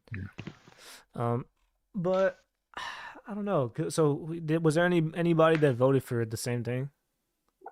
Oh, the mural. Harley got 3. Yeah, Harley got 3. Oh, so Harley won. Yeah, Harley won. All right. So the best panel art was the Harley mural. I think Chad voted for that one too. Honestly, we should just name that the best panel. Yeah, just the best panel of the last year. Right. It was 50-50. All right, up next we got I think 1 or 2 more categories. Make sure you guys like the stream. Once again, appreciate everybody coming through, everybody participating in chat as well. So we defeat. Okay, so we got 2 more. The next one is agendas, which is a pretty broad category. Krow, you want to kind of explain that one? All right. This is time to have a little fun. We're gonna do 2 agendas. One is the most winning agenda of the year, while one is the most losing agenda of the year. Now, agenda in One Piece, I'm not the biggest fan of it either, but it is a necessary component of the story. I feel like agenda is safe in moderation. When it becomes too serious, that's when it's an issue. But when we talk about agendas, we're talking about stocks basically with your characters or your favorite characters and how they're linked to the current happenings of the story. So we spent most of this year in a flashback, right? But there are things that you can see in flashbacks that kind of boost up the stocks or agenda for your character. I'll give an example. Seeing Garp do what he did is basically just looking at Luffy as an adult without a devil fruit. So that would be something that is a boost for the Luffy agenda. Now, Luffy agenda is unfair. We don't try to include that because it's kind of always winning. You know what I'm saying? But that's just a small example. Or like we talked about with Garland earlier, with him being Shanks' dad, anything he did positive would have been a boost for the Shanks agenda, while nothing negative would really take from Shanks. It was kind of a win-win situation. So what was the most winning and most losing agenda of the year? So the nomination we have. Nominations. So we got Sanji agenda, Mihawk, Shanks, Blackbeard, Admiral, Garling, Holy Knights, and then we got an honorable mention for Whitebeard. All right. So let's get it started. I'm gonna start with you, Zane. Zane, you wanted to talk about Mihawk. Here's your chance, bro. Go crazy. All right, listen.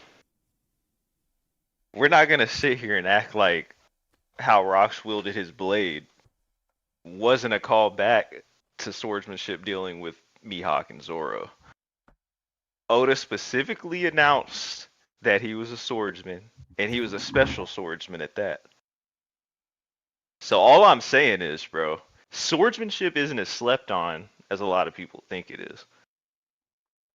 And just because Mihawk lacks the feats on page doesn't mean that he's not equivalent to really high top tiers, like Rox, for example. It is, in my opinion, Mihawk stocks rose, bro. Heavy. It was hilarious to see not even just Mihawk, but the whole swordsman agenda. Once we realized Rox is wielding a sword throughout the entire flashback, didn't even use a devil fruit, and it's like, now do we compare Mihawk to Rox? It's like, bro, what are we doing? We comparing him to Rox and Roger. No. Like, what? I'm not. I'm not saying you're doing that. I'm just saying, like, okay. It was so much fun to see the whole swordsman agenda throughout the year. It's just funny to me that there is not a single panel mentioning Mihawk's name this entire year, but he was probably the second or third most talked about character in the like, bro, the tweets were hilarious. Bro. Like right when they show, I think it was right when Rox was introduced at Elbaf, even when he has the sword, and everybody's like, "That's Mihawk, bro. That's Mihawk hype." that Zoro hype, and it was just constant, bro, throughout the year. When I think it was another one when it was Rox's big attack with the sword, then when Roger doing all that swordsmanship. I think he did a divine. What was it? What was Roger's big sword attack that he did? Oh, it was the Ace Infinitive one. Fire God Ace. Yeah, bro. Yeah. So it's just constant, bro. It's constant, and it reignites the conversation every time about swordsmanship. Bro, I'm telling you every week, bro. Bro, we should have had another little small mini category for best attack name. Oh yeah, low key. We can try if we got enough time. We can hit that. Well, I can tell you what the answer is. That's Gonzui. It's either Gonzui or Hey, Rox or Rox's Pandemonium at the Abyss or whatever. It sounds like like a band name or something. But was it Red Sky Cannon for Gonzui? Yeah, Red Snake Sky Cannon or something. Oh, I don't that know. was raw. I feel like there could definitely be some I don't know, it makes me think of the Red Line for one thing with the red snake, and then I don't know, there could be some kind of foreshadowing there, but that name was crazy. Oh, you guys are sleeping on Kaido. I think Rayleigh's attack Rayleigh's attack on Summers. What was it? Red Spider Lily Steel or something like that. That shit was kind of hard to me, bro. It was hard. But, and Rayleigh's demeanor during it, was it was contrasting. I just want to say, I really hate the way Dami Reversi sounds, bro. I could barely pronounce it until a couple weeks ago. It's just a weird. I hear a lot of people say Domi Reversi. Yeah, it's just I don't like it. For how cool it is and how overpowered it is, I feel like Oda should gave it a better name. Yeah. Some people are gonna be writing a lot. You want to, I mean, it makes sense with what it is, but Zane, what you got for your losing agenda? My losing? Oh, obviously the Garling agenda. Okay, that kind of coincide with part of the year. I mean, that's just a given. You got to look at the L's it took, bro. We thought Garland was going to scar Whitebeard. Yeah. Nothing. Champion of God Valley. It's bad. Champion of God Valley, nothing. But that actually got to be it. That's crazy. I think I'll go ahead and go. I'm pretty embarrassed. Go ahead, JJ. Go ahead. I'm about to say, my losing agenda, I was big on the, Rox's Buggy's dad type thing. So they was hiding them off for a reason. So I just got to admit, I was completely foolish. And, Buggy still going to be relevant to the end. But did you see his official coloring was blue hair, bro? I don't think that's dead, bro. No, I mean, I was saying, Rox wasn't even really going to be that guy. He could still be a Buggy-like character. Yeah. Oh yeah, that's over with. Yeah, that's a terrible. Can I give a quick change? That's my loss. That's my losing agenda as well. Go ahead. My positive agenda is Garp, the Garp agenda, bro. That's my number one. Just because there was a lot of people hating on Garp before God Valley got into it. Yeah. We hating on Garp because of God Valley. Yeah, I still am low key, but yeah. Well, I guess I don't know. Looking funny in just his feats for one, undeniable. Well, people thought he was clearly weaker than Roger, but his character wasn't assassinated completely because a lot of people think he was just fighting and not caring. So that is another reason for the positive boost. But yeah, my bad. I didn't mean to take up another spot. Mihawk or Garp? For sure, Garp, just because the Mihawk stuff is just it's not really serious. It's fake. No, it's serious. So how do we consider losing or winning? Because I was on the other side of the buggy stuff, and I always said I never wanted Rox to be a buggy type guy. I'm so glad he's not, bro. And same thing with the Admirals, bro. I was so happy when I seen that Rox solo the Admiral with ease. Oh, that's my losing agenda. Yeah, so it has to be one of those. Look, well, I don't know. It got to be. I feel like Garland is the easy answer. I think Blackbeard is the easiest answer because if you think about it, for losing, well, for winning, because this whole thing was about Rox all year. And even in the end, it's still him saving Blackbeard, the Davy Jones clan, and all this stuff. So I think Blackbeard got a lot of interesting character stuff. Power wise, it's a whole lot. I think power wise, it's just he's kind of like the complete opposite of Rock. So I don't want to say. I mean, obviously he's gonna be strong, but looking at how Rock's fought and what type of guy he was, I can't say that's a W for Blackbeard's power agenda. Even though we know he's gonna be strong, Rock's himself isn't what's making me feel like that. If anything, it would be looking at Emu, like that's where Blackbeard is gonna be. You know, honestly, Blackbeard's closer to like a Whitebeard type fighter. Look at ass, bro. Come on, man. Obviously not the staff or the Krow. You don't talk about Sanji. The punching ability. Oh, I ain't got my chance. Trust. That is easily the most winning agenda. That's a rant for you. Is it just because of Gabon? It's so many different shit, so much shit that was debunked this year about the Sanji anti-conquerors hockey shit, and he ain't even got it confirmed yet. But it's the fact that, okay, first of all, niggas was like, Gabon not gonna be important. Gabon shows up in the story. Okay. The moment he's mentioned, standing shoulder to shoulder with Rayleigh alongside Roger. So, and then the monster trio is mentioned in that regard. So all of Sanji's end of series hype gets boosted immediately. And it's immediately also said from Luffy's mouth, this is how Sanji's going to be when he's older. Now you go on top of that, Gabon got Conqueror's Haki. All right, that's a W for the Sanji Conqueror's Haki agenda. Now we look at all the motherfuckers that was like, oh, Conquerors would never say, I want to be a slave or something. Okay, well, what the fuck did Harold just do this chapter?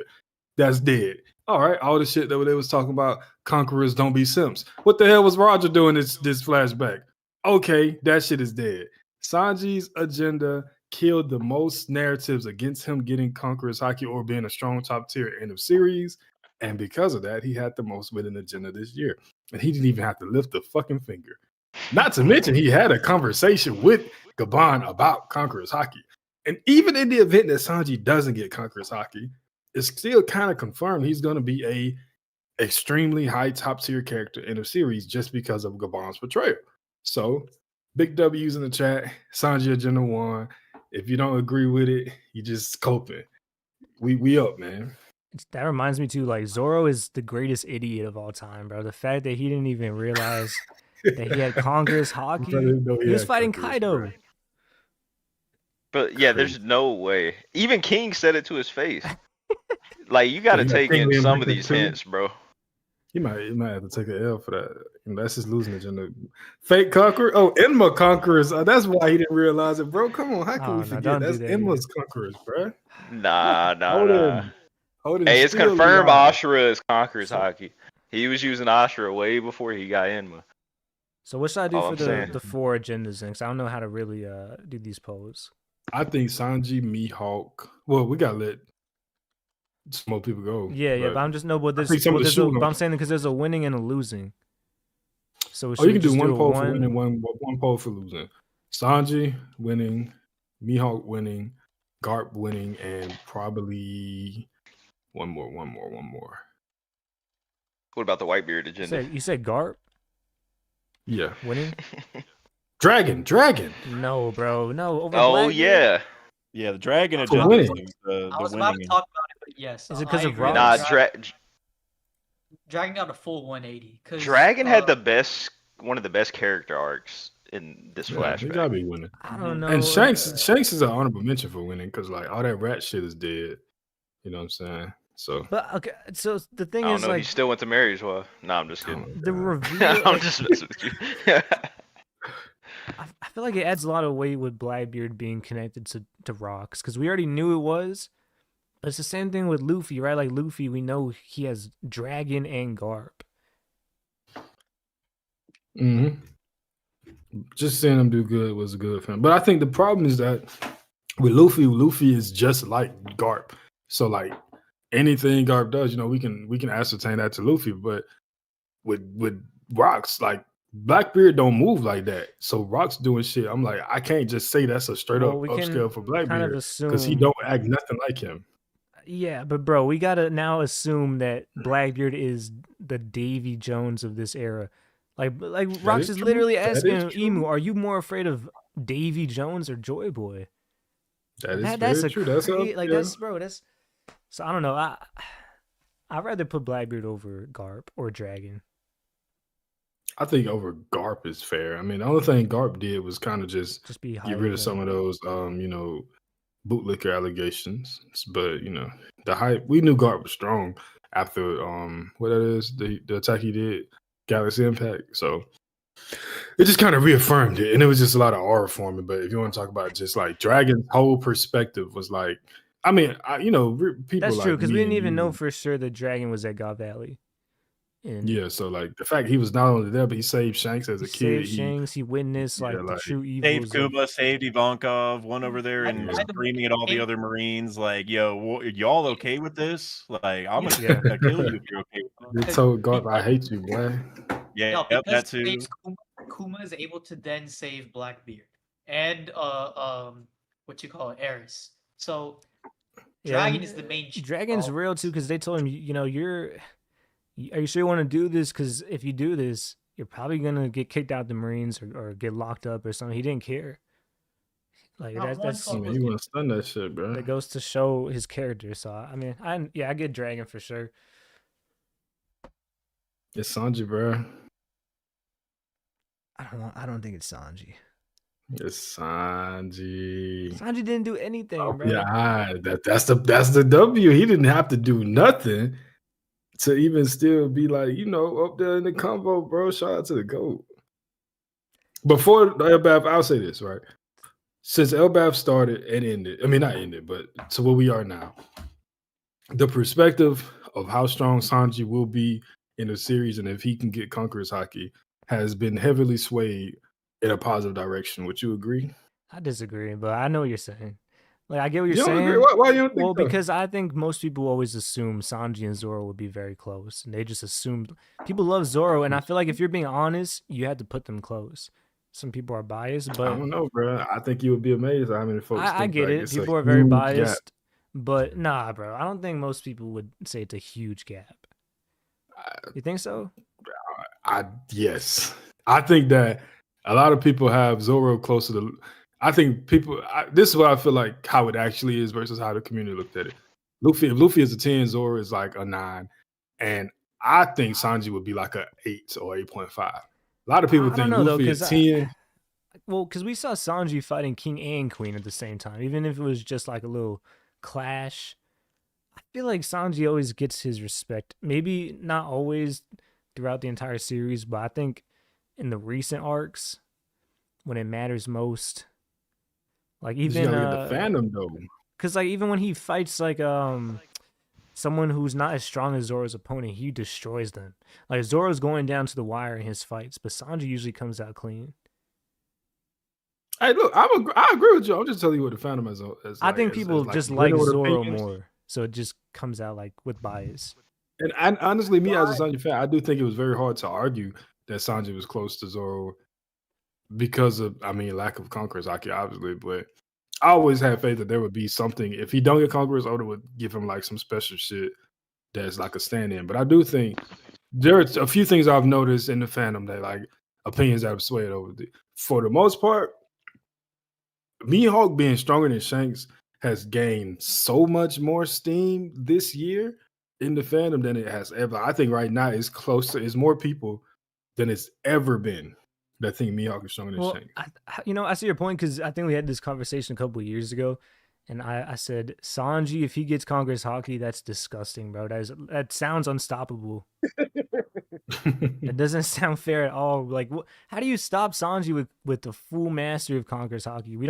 Now I'm not assuming that he'll get that same level of Haki as Zoro, but it just sounds absurd that to see Sanji with Conqueror's Haki, it's like that's the one thing where he's kind of missing his Haki. And it's like just to see every point. Like if you go to anybody that was arguing why Sanji couldn't be a conqueror, it's always the same shit. When he was like, offering to be a slave, or when he he's a simp. To see all of that shit, and even like when Gabon beat Summers, people was like he don't got conquerors because Summers didn't die. Now the reason, and then for us to see Rocks fight Garland and the same thing happened to shut that shit up. It's like he Oda went down a checklist like, nope, you're wrong here, you're wrong here, you're wrong here. Let me show you how. So I feel like Sanji gets.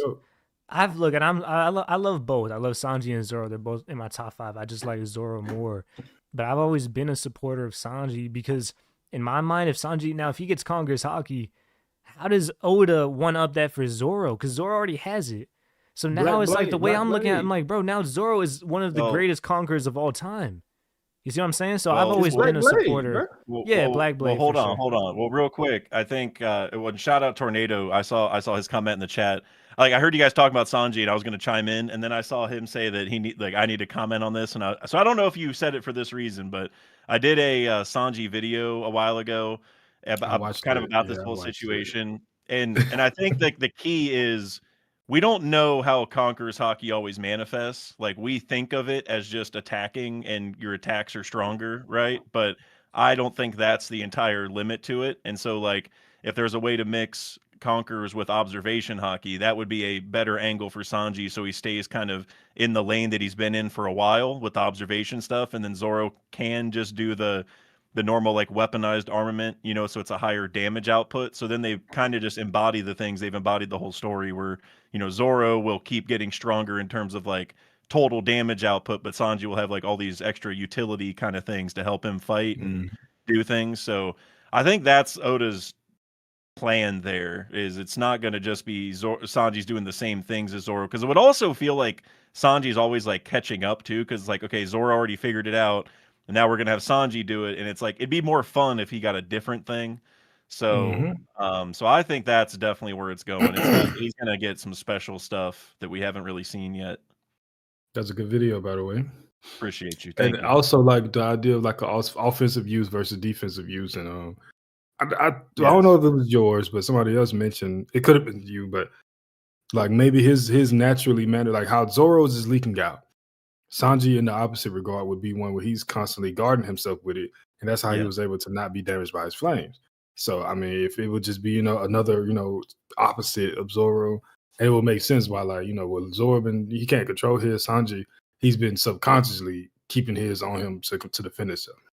Right. Yeah, like because it'd be perfect if Zoro's leaking so much that everybody noticed, but Sanji leaks none, so nobody notices, right?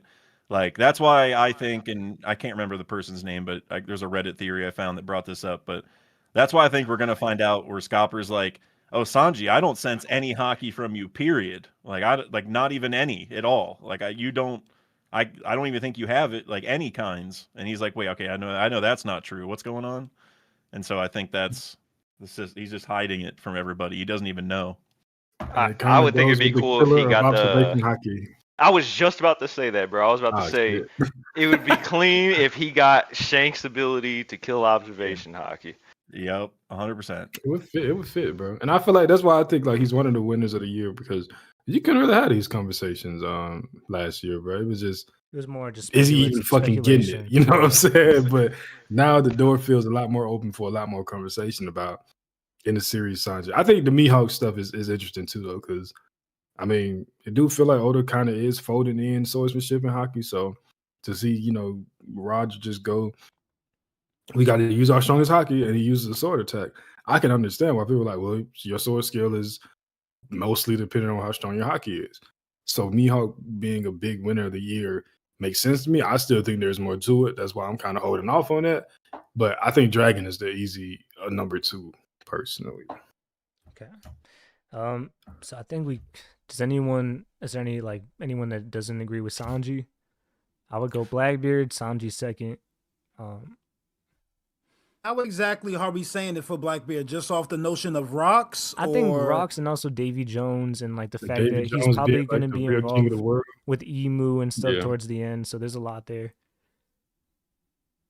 I feel like the Blackbeard agenda has always been, the top tier agenda. So for me, it's just further at the top. So I think Dragon is the one who deserves the nod, just because he had like kind of a 180 where you look at the Jenny situation, like Dragon stocks were in the mud completely, right? He almost got taken off the S&P 500 as well. Oh yeah, that was nasty times. Yeah, but now he's like Dogecoin from a few years ago, So I would go Dragon, but I mean Sanji's a good pick too. Well, Prince, you was going Dragon, right? Yeah, I'm gonna have to go with Dragon. If that's the case, we got Chet and Krow with Sanji. We got 2 for Dragon. Zane with Mihawk, Swordsman. What about you, JJ? I looking at the nominees, I'm gonna probably run with Sanji as well. And I think the fun of it is that we don't really have much confirmed, but I think Krow made just a great telling in regards to everything that we've literally complained about when it comes to Sanji being a conqueror. Is basically the strongest characters in the story all exhibit. So why would it not be the man that's going to be with the King of the Pirates as well? So I think that's fun. I'm going with Sanji. Bro, not to mention the power of love. Like we got, you feel me? Like that ain't even not even That's said, true. but that's a big thing too. Yep. Yeah. So if Sanji wins best winning agenda, how would I title the next poll? The worst agenda, most losing agenda. Best losing agenda. Most losing, I say. Losing. Well, biggest loser. Biggest. I don't know shit, bro. Yeah, something. All right, so we got Buggy. Rocks is a buggy. We got Admirals. Holy Knights. We got to say something about say Garland at God Valley is definitely the champion of God Valley. We came in thinking so much of that, and bro, y'all know how many episodes of in a row I was on here telling something. He called him the champion for a reason. All right, we'll do Rox's Buggy, Admirals, Garling, Holy Knights. Is there anything else you guys want to switch out? Do you want to just combine Holy Knights and Garland into one? Yeah, because everything for him kind of, it's applicable to the rest of them. Plus. What's another one that took a big L? Big Mom. Big Mom. Big Mom looked pretty good. Big Mom looked pretty good, bro. I don't know. She got bullied throughout that entire flashback. Be honest. I feel like she was her showing as like the biggest. I mean, she really felt like one of Rox's heavy hitters. And, I mean, I know Kaido stole the fucking devil fruit, but you know. Definitely, overall, it's just the way Oda portrays her, bro. It's just it's not good. Like for one, she landed attack on Garp and it did absolutely nothing. For two, she got hit in the face by Kaido and got the fruit stolen. Right, so she got her fruit eaten by Kuma. Like, all right, so I know JJ said Buggy, or Rox is Buggy. For me, it's close with the Admirals and Garling, bro, because, well, to be honest, the Buggy stuff, I guess I would vote for that because I've been hard on that idea and I didn't want that. So what would I vote for in that case? Because I'm happy. I personally, I'm gonna probably say Garling. Me personally, because I remember like when Vaughn on Twitter did like that little video about like all the Garling shit, the tweets and stuff. It was bad, bro. Because you just got to go for expectations. I'm gonna go with Rocks for mine. I think that's where agenda, where agenda really fails is when you compare the reality to the expectations, right? And when it comes to Garling, bruh, champion of God Valley, we like he must have made a name for himself, did something major. Everybody thinking he scarred Whitebeard because what Whitebeard said to Shanks. Two, what else? Fuck. I'm blanking. Dang, it's too much ammo, so I'm kind of getting lost in the sauce. But just the fact that he had a whole demon army with him going against Rocks, and his head is like a slice of pizza getting took out. So like he got washed right there. 3, the only confirmed kills he got on panel for everybody he's ever killed is by people that were either extremely weak or almost on the brink of death. Yep. Meal's guard, Shank's mom, and Rocks. So he has no redeeming. He has no actual positive feat. If he wasn't called the champion of God Valley, would we think he was anything special? Hell no. So like I feel like for the expectations, but everybody, because then you got like he's like Holy Knights or get behind me. We got to defend everybody. He didn't do shit. I think Oda did a good job of making Garling really hateable. Like a really hateable. But and even in that regard, Summers is even better at that. So like you ain't even the most hateable Holy Knight. What do you excel at, bro? Yeah, that's true. Yeah, Summers is pretty bad. Everything you would have expected from Garling was disappointing in this flashback. So I feel like he's the biggest loser. All the stocks reside on his older version. That's where all the stocks are. So it's gonna be different, but everybody's like, Young Shanks, prime Garland, bro. He's okay. That's some bad news for you. All right, so let's do a vote. Real quick, do we have one more category after this? One final one. Yes. Okay, cool. Yeah. I still gotta walk my dogs, and we're about to lose sunlight in about 40 minutes, so I just gotta go somewhat soon. But I think we'll just quickly vote on this one and then move on. I bet. I got Ross. Starts. Bogart. I got Garland. JJ, what you looking at? I just, thought the Rox's buggy situation. That was just my personal one. But when it comes to altogether losing agenda, like Garland, just we don't look at him as the same. And he's kind of messing up my Gorosei situation. To be honest with you, y'all coming in here saying he's the top Gorosei guy now, and he gets Garland. Yeah, I was actually gonna say the Gorosei agenda it should probably be on here just by virtue of got a dog the wall agenda, All right. Dak, what's your vote? I mean, I feel like Garling and the Holy Knights in general, because we're past it, but I felt the same way in Egghead with the Gorosei, where after we left, I'm like, so like that's it? Like they didn't like we escaped, like they didn't even. Yeah, like they killed Vegapunk, but he didn't even really die, to be honest with you. Like he's gonna get cloned or whatever's going on. So it's like, for them, I was like, so wait, we finally met the elders and we got out just fine, and now we're here with the Gods Knights. So I was like, okay, well maybe the Gods Knights are gonna be a bigger threat than I'm expecting, But then, I mean, and not that they're like weak. I mean, they're kind of balling out in Elbaf a little bit, but I'm just like, okay, well now.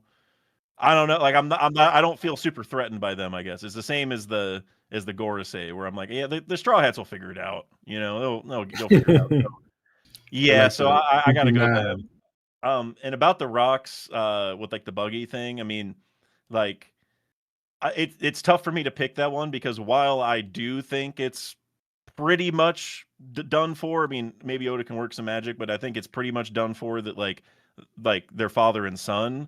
I think Oda also showed very clearly that there is a connection of some sort, right? With like the bounty poster. Like if it's just inherited will or something, I don't know. But I think he showed that there is something. So to me, that's like, they're going to get something to chew on. So they're not going to be completely in the mud. But like the Gods Knights, man, like I don't know. I'm like legit though, like all jokes aside, like even with Garling being in the Gorosei, I'm like, well, I didn't feel that threatened by the Gorosei at all to begin, or like, after Egghead, but then now Garling's there and I saw how bad Garling looked at God Valley. I'm like, well, now I'm not even worried about him either, really. So, and now will Oda give them some big moments? Sure. I mean, they'll do some cool stuff and have some big fights or whatever, but I'm just not threatened by him. So yeah, I'm going with that one. Yeah, I just want to. It's like after Luffy figured out how to hit Blue now. Yeah. I want to quickly clarify. I don't have no issue with Rocks and Buggy being connected in some way. It's just for me, it's like I never wanted Rocks to be some goofball that was not even the strongest pirate in his crew. Mm-hmm. Yeah, that's what I didn't want. I don't care about if he's his son or not, but the idea that I got two big ideas I hate. Rocks being a Buggy type figure where he's like a fraud that just lucked his way in the prominence, and Buggy becoming the king of the pirates instead of Luffy. If that shit happens, Oda, I'm telling you, bro, you don't worry about it. So we can go ahead and move on, though. So, does anyone else want to say their vote? Garling with the sweep. Garling with the sweep. Yeah, okay. It's a sweep, bro. Okay, yeah, so there was no choice. Garling wins. GG's Garling. He had a bad year. Hopefully, he'll bounce back eventually. But that's his biggest win of the year. That's sad though. That's funny. Tornado's got a point down in the chat. Top-man stocks are up. Yeah, but by virtue of Garling looking bad, that actually boosts the Topman stocks because now Topman can reclaim it. Well, not reclaim. I'm trying to initially claim for the first time that he's the strongest Gorosei. So who's the argument? Saturn being stronger? No, it was. I'm not allowed to talk about him today. I'm gonna be quiet. I'm not allowed. I'm gonna be quiet. Talk about it in moderation. I'm gonna be quiet. We banned Top Man from the stream. All right. So if we could talk about Miho, we could talk about Top Man, bro. So that Garland wins that award, and then we're gonna move on to the big category to finish everything off. I know Dak's got to go, so we'll kind of make it quick if we can. Yeah. So I think this is gonna be easier than we think, bro. I think it might be, yeah. So the final award will be greatest chapter of 2025, and let me pull it up real quick. So we have 1138 Harley mural displayed, Shamrock Cerberus revealed versus Loki. 1155 Rox confronts Emu at Marijua, defeats an admiral, clashes with Herald. 1140 Luffy and Zoro versus Gabon. And Shamrock says, "Let's make it a game." That was a big moment. Or was that Garling? I think. No, it was Shamrock. Oh, it was Shamrock, yeah. It was when Shamrock and the Holy Knights arrive at, or they don't arrive, but they initiate at Elbath. 1162 God Valley Battle Royale, Rox versus Garling. Kaido steals the fruit from Big Mom. Emu comes to God Valley. Rox cuts the island, and Blackbeard and Aris in that entire situation. 1163 was Emu versus Rox, Captain John Fruit reveal, and everyone fighting Emu. And then 1164 Roger and Garb versus Rox, Emu Dami reverses, and Davy, or Emu Dami reverses Rox, and we find out more about the Davy family, the Davy clan. If there's anything that we left off, Chad, just let us know. But I think those were the big ones. It was kind of hard to limit it down with all the rock stuff. God Valley, there was a lot of great chapters, but these are probably the big ones. So does anyone want to go first? I think it's. Out the way. Oh, go ahead. Go ahead. Oh well, shit. The Harley text I think is gonna be the easy winner, and I agree. We got the Shamrock Cerberus reveal, and just him talking about Shanks' younger brother. He didn't like being a Marijua. The Harley is the biggest lore drop we've probably gotten since we learned about poneglyphs and fucking Zoe. Maybe, I don't know. I think that's chapter of the year. And who was there to witness the mural? Big Cuddy. Cranky. All right. It's a close one for me between Harley mural, and I really like the Rox chapter with him and Marijua. So it's if we didn't give that feat of the year, I probably would have said that, but it already got a W, so Yeah, so it's definitely between those two for me. I don't know, bro. I'm really thinking. Here. So I mean, outside of the Harley mural, just to speak on something else, I think 1162 is really one of those. It's a great chapter altogether. We wanted so much from Kaido, and we didn't really get what I expected from Kaido. But in 1162, we got the picture where he slapped Big Mom upside her head, ate the fruit in midair, and just giggled at her. You know what I'm saying? And that right there is one of the funniest. We were talking about some of the funniest panels. Kaido was acting up all flashback, and that right there is one of my favorite situations. 1162 finished off with him turning into a dragon, Whitebeard and Rox all line up together, and then Emu comes down to end the chapter. Like, there was aura all over the place, comedy, everything that One Piece is about. And I think Shaki was in the process of being saved by Rayleigh as well. Rayleigh was saving her. Eris was being saved. Bogart was running around. Everything was going on in 1162. Yeah. Okay. Actually, you know what? Fuck that. I pick 1162. I'm sorry. JJ with the sway. Yeah, I I'm a 38 guy. There was a though. lot, bro. I There was a lot in that gotta finish chapter. that. Yeah, that chapter It's was just just so much, action packed, bro. Yeah, I got 1138. I mean, I got 62. God Valley Battle Royale. I'm doing the poll real quick. I'm also gonna We say can speed it up. Okay, Prince 62. Yeah.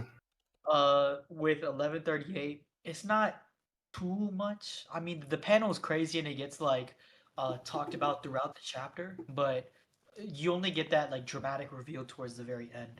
Whereas in 62, honestly, that whole stretch of God Valley, you could pick any chapter towards that like end game area of like 1162 all the way to like 1165.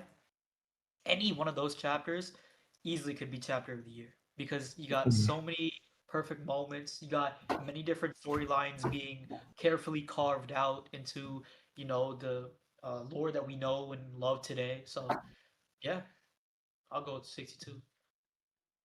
I would say if there was a category for it, it would definitely win best reveal. The Harley mural. Oh yeah. Oh yeah. It's one of the greatest lore reveals in One Piece. For me, I feel like, I think this is an easy one for me at least, and it's 11:55. 11:38's great because of the mural. I think that's the best panel of the year. But I think 11:55 from start to finish is like one of the craziest things I've ever read following One Piece, because yes, obviously, we have the fact he went to Marijois, killed an admiral, was in the same room as Emu, chilling, and even said, like, I'll be back. All that stuff is really cool. Clashing with Harold, all of that's amazing. But we cannot forget this is also the chapter where we figured out that he did the Davy back fights, right, to get his whole crew. And we got that little panel of him doing the Davy back fights, and we found out, he's picking his crew, like he's recruiting the top, like all the 5-star recruits. You know what I'm saying? Like he's targeting specific people that he wants to join. And then we also had the reveal of several of the people in the Rocks Pirates that we didn't know of before, right? So we got to finally see what Ochoku looks like. We met Gonzui. We saw Don Marlin, R.I.P. Woo! And then even at the end, we also have this Loki thing where Loki's looking at Harold, like talking to Harold, and he's like getting motivated, right? And then it even says like Loki realized he found salvation. It's like this is where Loki gets really inspired, and it kind of like changed his life. So this whole chapter was like a fever dream for me. I'm gonna be honest. Like even looking at it now, I'm kind of getting excited again because it's just like so many important things were dropped in this chapter that are like, I don't know. It was just, like I said, it was a fever dream for me. So I got to go 11:55, and for me, it's particularly not close. Not that anyone's wrong for the other ones, but just for me, this is easy. Also, one other thing we didn't even mention is this is also the chapter where whenever he was talking to Emu, we heard like he's a follower of Davy Jones or whatever. So that was where that all kind of started. So just so many things happened in that chapter. So I got to go 11:55 for sure. Very convincing.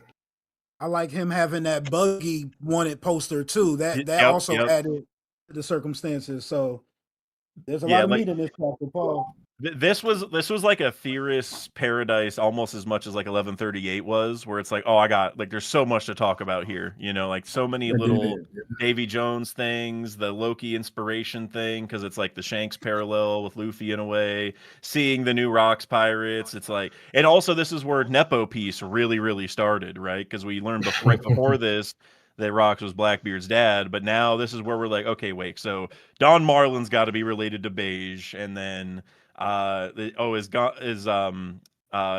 Ochoku gonna be Caribou's dad, right? Like we got a lot of those kind of things here in this chapter too. So yeah, for me, this is when I think of like this year, this is one of the top highlights for me of the whole year. And not only did it like have Theory's Paradise, but it but it had a bunch of action too, so it hit you on both fronts. So no, that's a great chapter. I didn't even think about that one. I think it's just the idea of Rocks becoming a pirate this way is just like, bro, that's one of the craziest things to, like, imagine just one day you find out somebody invaded Marijois, fought against the king of Elbaf. I guess they didn't know about Emu, but defeated an admiral. Like, just hearing that as an introduction to who's just becoming the greatest pirate, and that's the beginning of his journey. That's a really wild start.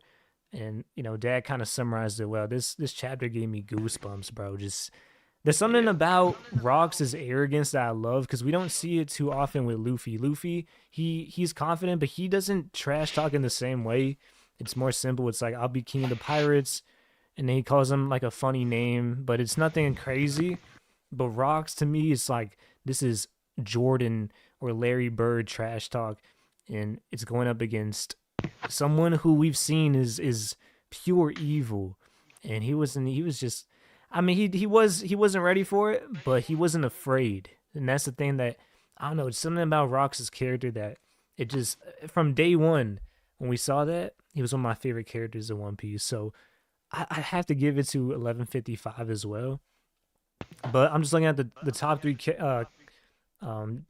choices here, and these are all easily 10 out of 10 chapters. They're all great chapters.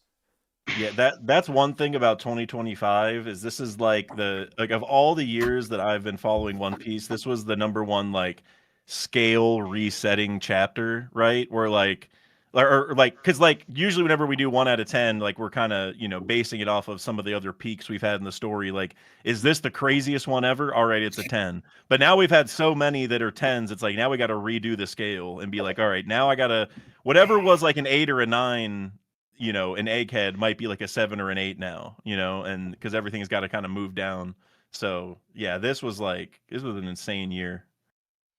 Yeah. Did anybody not give their pick? I agree with Dak. It's 11:55. Honestly, seeing Rocks come and seeing everything he did in that panel with Emu and him killing an admiral, and yeah, man. What did Prince say? Oh, I said 1162. Oh, so it's 3 and 3. It's very lenient. I could go either way, but for the tiebreaker and for chat to decide, I'll pick 1162. JJ said 38 though, so I don't think it's 3 and 3. He was just making an argument. Oh, he was okay. I see. Yeah. I thought. So I think 55 wins. Okay. All right. I ain't mad. Yeah, that's it's hard to, you know. And yeah, I mean that even the rock stuff in the 1162 was amazing as well. How JJ said the stuff with Ares, it was just really good, man. Well done character. And Otis, you could tell he's been planning this stuff for a while. He's been wanting to go into Rocks. Man, you could tell Rocks is one of his favorite characters he's ever made. For sure. So you're right. All right, so let's go ahead and wrap it up. So, you know, we got some people. I got to handle some stuff too, honestly. So, yes, our character of the year was Rocks D. Zebek. I said Zebek. Our, what was it? Best art of the year, best panel was the Harley text, right? Mm-hmm. Chapter of the year was 1155, which was very deserved. The most winning agenda was the Sanji agenda. The most losing agenda was the Garland agenda. The fraud of the year was also Garland. And, Jesus, man, the rough day for the figurines. Am I missing anything else we did with what was Bogart won something? No, Bogart, he was just up there with fraud of the year, right? Yeah, he was just the nominee. Yeah, I'm pretty sure that's everything we did, right? Yep. All right. Appreciate y'all for coming through. We've been at 20 plus pretty much the whole stream, hitting in the 30s a few times. A lot of y'all been in here from start to finish, and we really appreciate that. A lot of interesting and fun talking points in the chat. Y'all votes helped us break a few ties. And also, once again, I want to thank Dak for coming through on taking his Sunday to come spend some time with the OPU boys. We really appreciate it. Look forward to new content. Anything you want to shout out? Let the people know what you got coming soon.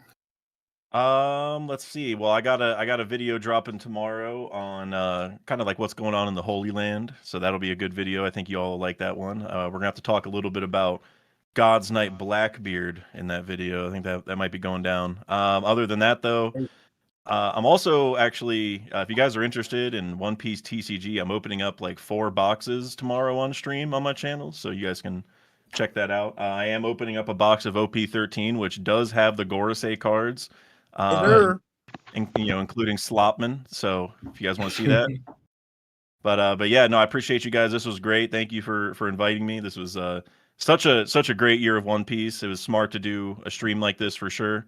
So yeah, appreciate you guys. Thank you. Shout out Dak. Right. Make sure you guys go check out his videos. And bro, that Loki thumbnail, masterpiece, bro. That was fire. I appreciate you, and also that agenda. We didn't talk about it today, but there's like a personal agenda that I feel like the stocks went way up on. It's Loki. I don't know, being tied to Uranus. I don't know if he is or I don't know what it is, but like that man, because we saw it the last couple chapters too, where like Oda keeps showing the weather change, like it gets snowy when Loki's sad. It's happened like so many times now. Yeah. Like something's going on. So appreciate you, man. Thank you. That was one of my favorites too. Yep. All right, JJ, you got the final word. Dude, as always, another great